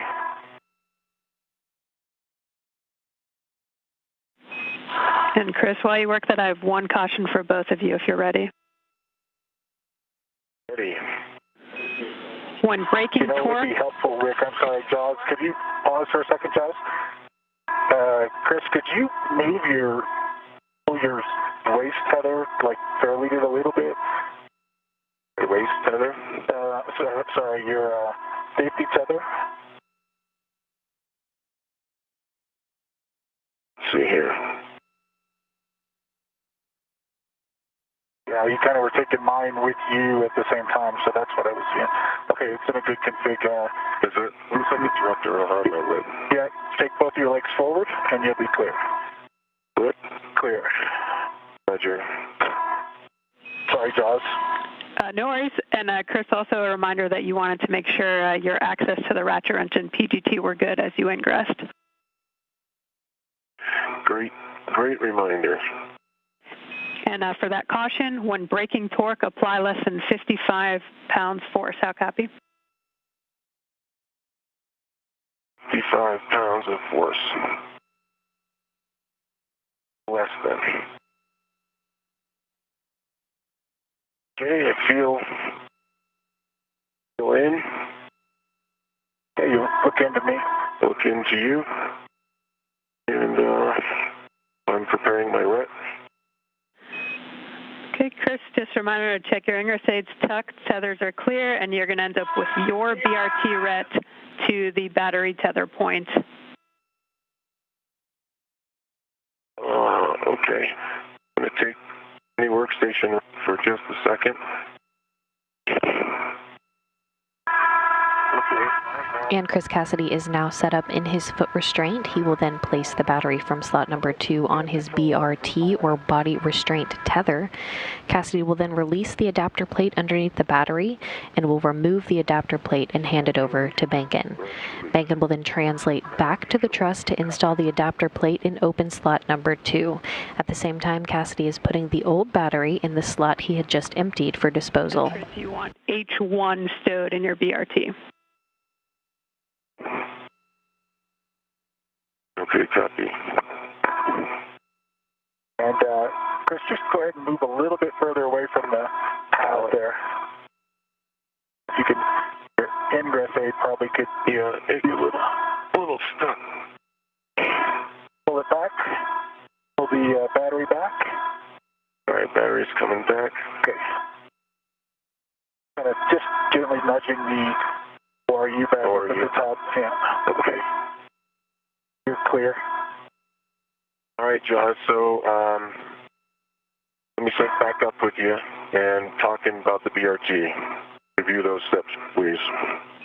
Yeah, from Chris. So your BRT red should be to the battery tether point, and you want H1 stowed in your BRT. Okay. Working on the ret. Okay, my BRT net is on the center battery tether point. Copy. And H1 onto my BRT. Both paddles are out. I have a ret. Okay, copy that, Chris. Once you get that in a good position, we'll take a glove, hap, and gauntlet check for both of you.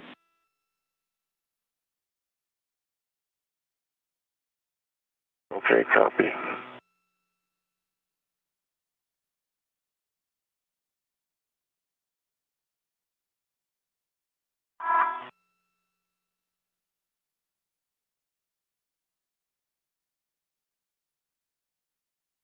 Both of my gloves are pristine. Hap is still baseline, and gauntlets are both up. Good checks, Bob.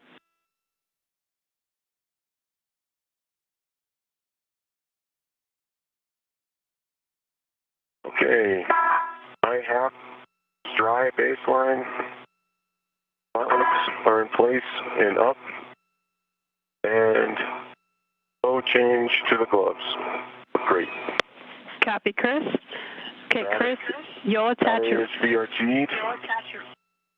Batteries BRT. Go ahead, John, sorry. Oh, copy that, Chris. You'll be attaching a ret to the adapter plate heater mat tether point. Okay.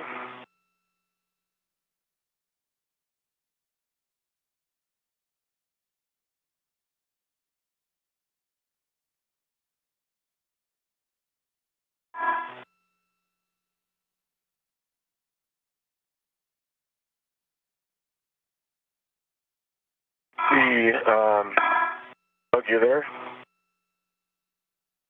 I'm here, Chris. All right, I'm going to need a GCA, so let's begin the GCA and the pallet towards me. Go with 30 centimeters to start. Okay, towards you 30 centimeters. We'll need good clearance with your APFR. And just a heads up on that grapple fixture. I think you're far enough to the right to be okay, but we'll bring it in towards you 30. In towards me 30, copy the grapple fixture. That's in sight, and no issue.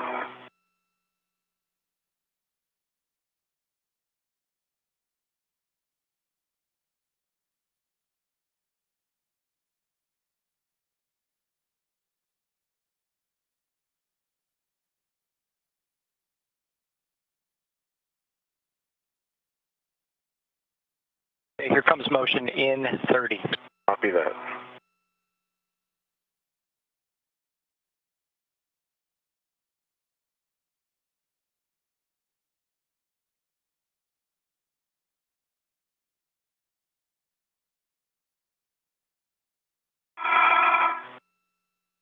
Understand good motion?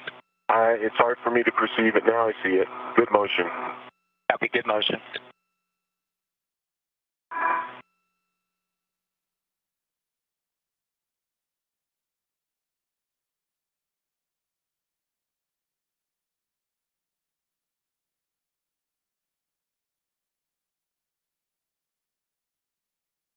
Five more.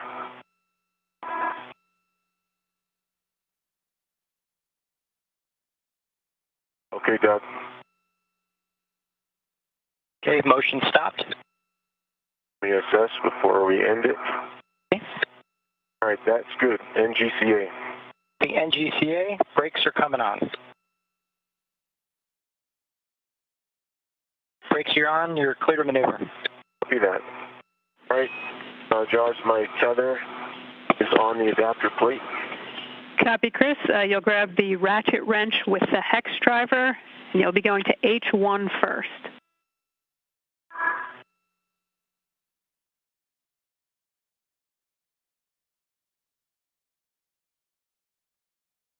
Ratchet. H1 on my left. Okay, firm. You'll confirm one line flush, and then brake torque less than 1 turn. There's one line flush. Torque is broken on H1. Less than 1 turn, about a quarter. Copy, quarter turn. You'll do the same for H2, looking for one line flush again, brake torque less than 1 turn. There's one line flush. Now 2 hours and 30 minutes into today's spacewalk. Recapping the milestones so far, Chris Cassidy and Bob Behnken placed their suits on internal battery power, marking the official start of today's spacewalk at 6:32 a.m. Central Time. The first nickel hydrogen battery was released from slot 1, and the crew worked together to move it over to the external pallet to install it in slot X for disposal. The crew then removed the new lithium-ion battery from slot A and translated it back to the truss where they installed it in empty slot number 1. The new lithium-ion battery from slot A was installed in slot number 1. The crew then worked to remove the battery in slot number 2 and translated it over to the external pallet where they are now. Chris Cassidy is now working to release the adapter plate underneath the battery and will then hand it to Bob Behnken. Behnken will then translate back to the truss to install the adapter plate in open slot number 2. At the same time, Cassidy is putting the old battery in the slot he just emptied for disposal.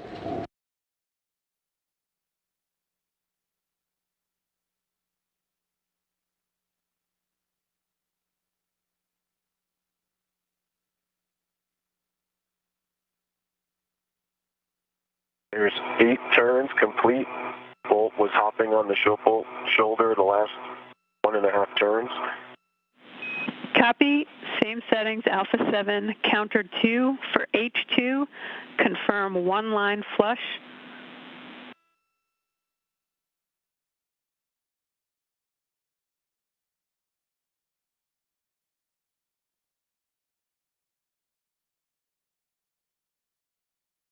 There's one line flush. Alpha 7, counter 2 is set. Looking to release approximately 19 turns. 19 turns, here we go.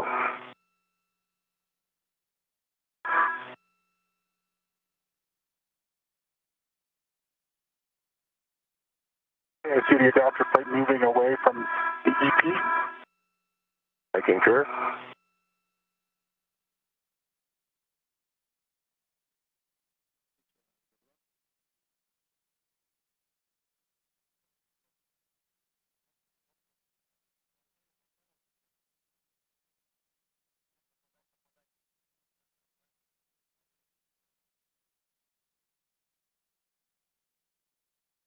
There's 19 turns. The bolt was hopping the last 2 turns. Copy, Chris. Released. With that, you can switch the PGT power off, that's to the left, and stow it back to the ORU bag. GT power is off. And just a heads up, as you remove this adapter plate and transfer it to Bob, Bob, your RET is actually going to go where Chris's currently is. It will fit too, but Chris, your RET may be extended pretty far, so just be cautious of that as you hand it off. Copy that. Ready, Bob? I'm ready. And Bob, you'll want your BRT RET to go to that tether point. And Cassidy is now removing that adapter plate to hand it to Bankin.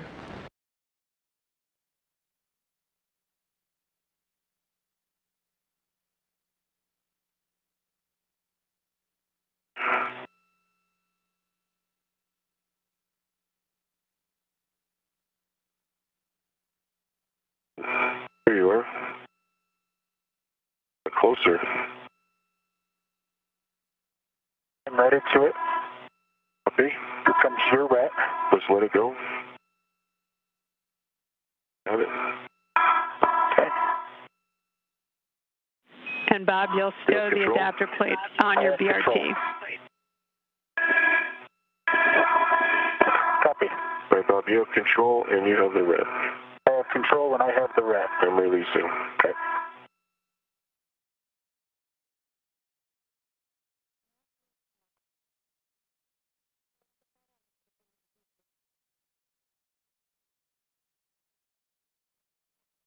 I'm going to need to verse the GCA with Doug, so Jonathan and Bob, when you guys are synced up with talking, then I'll take the comm with Bob, with Doug.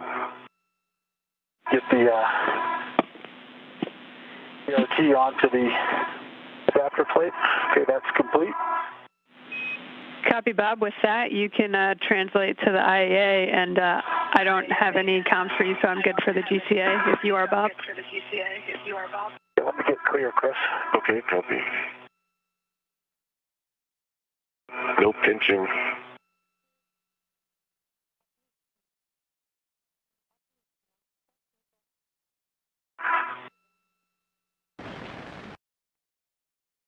And the adapter plate just taken out by Chris Cassidy is now in the hands of Bob Bankin, who will now translate back to the truss to install the adapter plate in open slot number 2, while Cassidy installs the old battery in the slot he just emptied for disposal.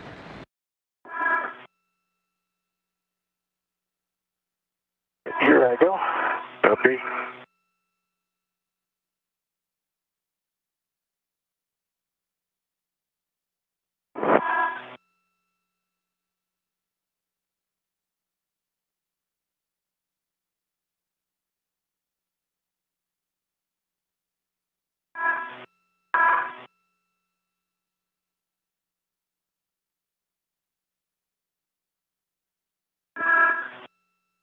Guys, does it help me get ahead anything if I put stuff in the ORU bag now for that rotation if we end up going that route? Checking.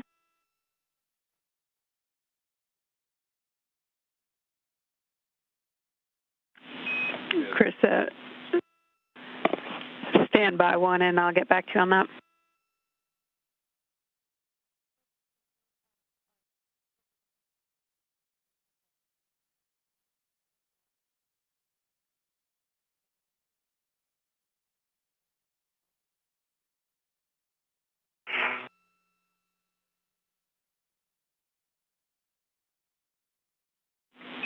Okay, Chris, to answer your question, how we're proceeding on timeline, it looks like we'll be able to go to that first portion of EVA2 entirely. So with that, we would not need to rotate the EP, so you should not need to do anything. Okay, copy. And I did just put my trash bag into the ORU bag with the ret. Copy.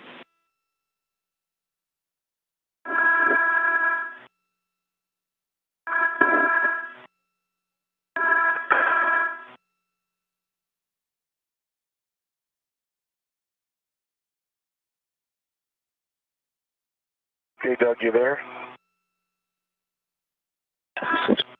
We're going to reverse that GPA and go away from me like 30 centimeters.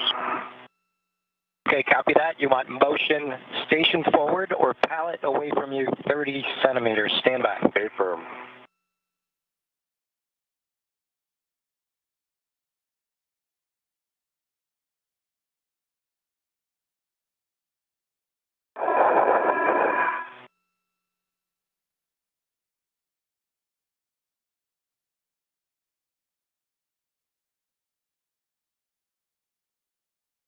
Here comes motion. Copy.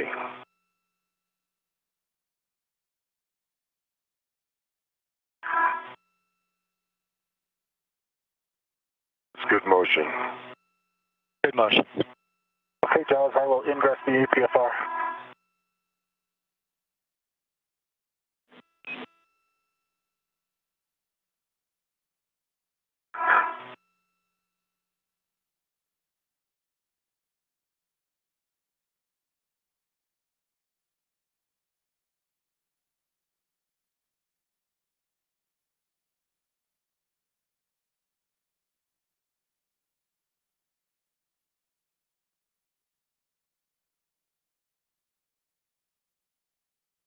Okay, that maneuver is complete. Anything else?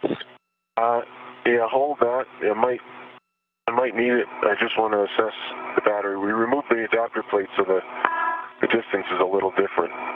Copy. Standing by. Brakes are still off, so no working on the pallet. Copy that. Chris, you get free to pass a couple words to Bob. Yes, NGCA for now. Copy. NGCA. Don't do your brakes yet. Okay, Bob, I see you're getting in the APFR. You just want to make sure that the gap spanner is clear, slot 2, and you can reach the PGT with the hex driver as you do that. Thanks, Giles. Gap spanner is clear.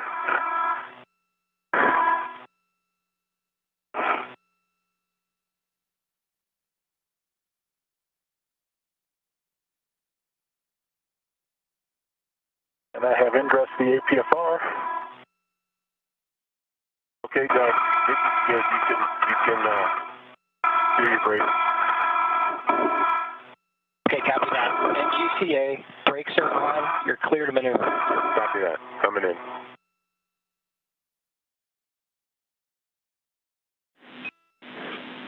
And my PGT is accessible.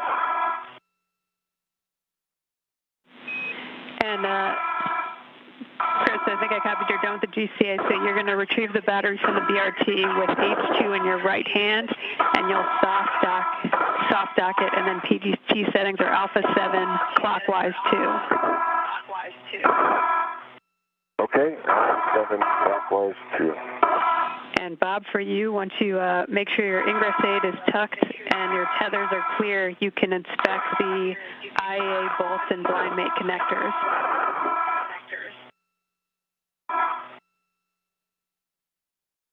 The IEA bolts look clear to me. There's a little bit of scuffing on the H2 side. Maybe that's just a lubricant on the outer housing. Okay, yep, and I've confirmed there is a lubricant there. And so looking for H2. no FOD and good EMI band and blind mate connectors. Copy, Chris. Yep, just getting a good body position to see that. Good EMI band and no FOD in the connectors. 2 connectors. Again, Cassidy is now working to install the old battery in the slot he just emptied for disposal, while Bob Bankin translates back to the truss to install the adapter plate in open slot number 2.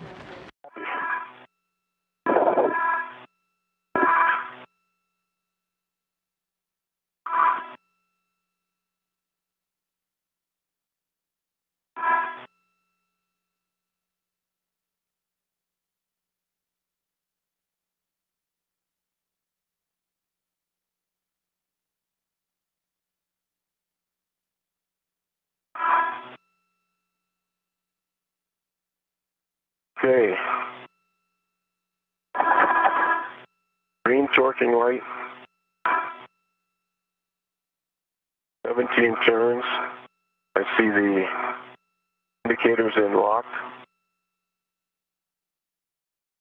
Feels secure. And Chris, could you say the torque again? 9.1 on the actual torque. Copy, 9.1. With that, you could stow the PGT, release the RET, and egress the APFR. Copy all. Okay, good EMI band, no FOD in the electrical connectors or the 2-bolt interfaces on the battery adapter plate. On the upside, Copy, Bob. flip it over to the downside. A-firm, you want the blind mate connectors oriented station inboard, and you'll soft dock the adapter plate into slot 2. Copy. Does any work with scoops?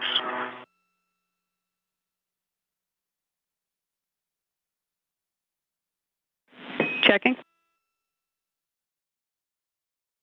Negative, Chris. You can leave the scoops where they are. Copy that. I'm egressing.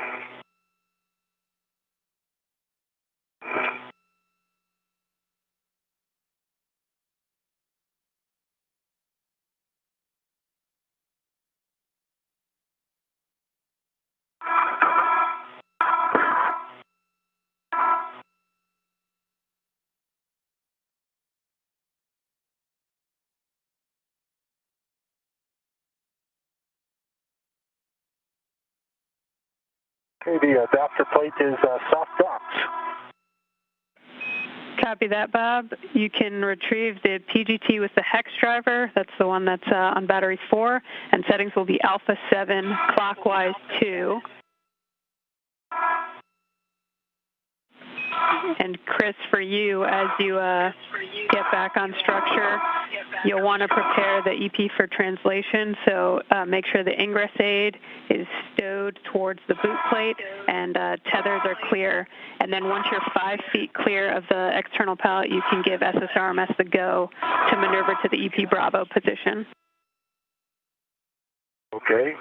The ingress aid is against the boot plate.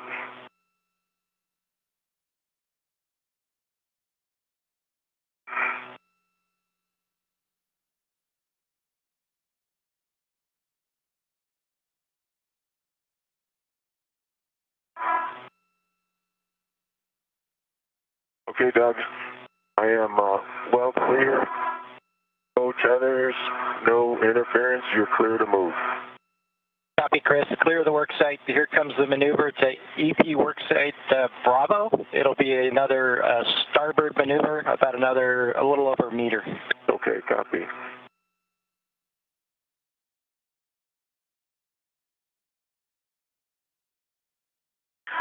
Okay, Jaws, I've got alpha 7 set and clockwise 2 set. I'm getting ready to drive on H2.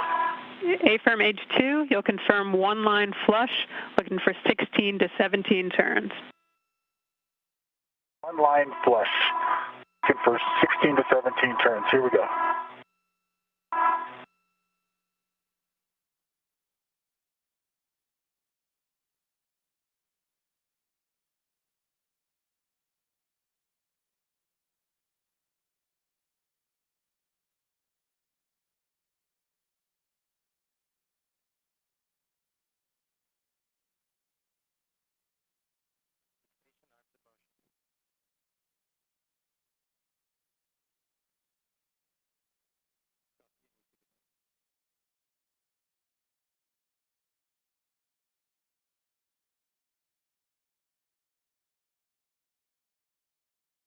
Okay, 17 and a half turns, green light, 9.6 on the torque for H2. Copy, Bob. Same settings, Alpha 7, clockwise 2 for H1. You'll confirm 2 lines, one of them flush. And Cassidy just completed the work to install the old battery in the slot that was emptied for disposal, and Bankin is still working to install the adapter plate in open slot number 2 on the truss. Confirmed 2 lines, one of them flush, verified, and can you say again number of turns? It'll be 4.5 to 5.5 turns.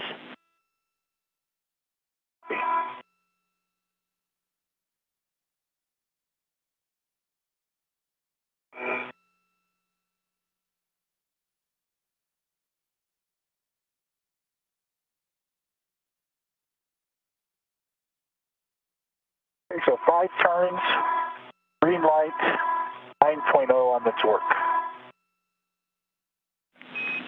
Copy, Bob. You can tend that PGT with the hex driver back to the crew lock bag and then unlock and release the red.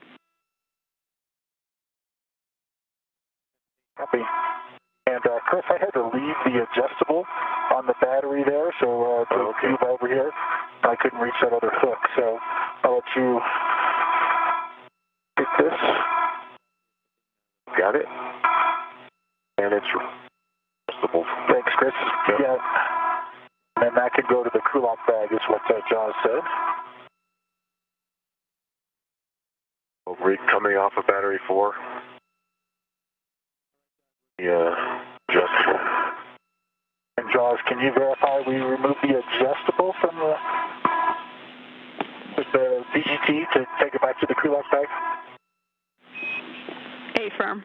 You can remove the adjustable.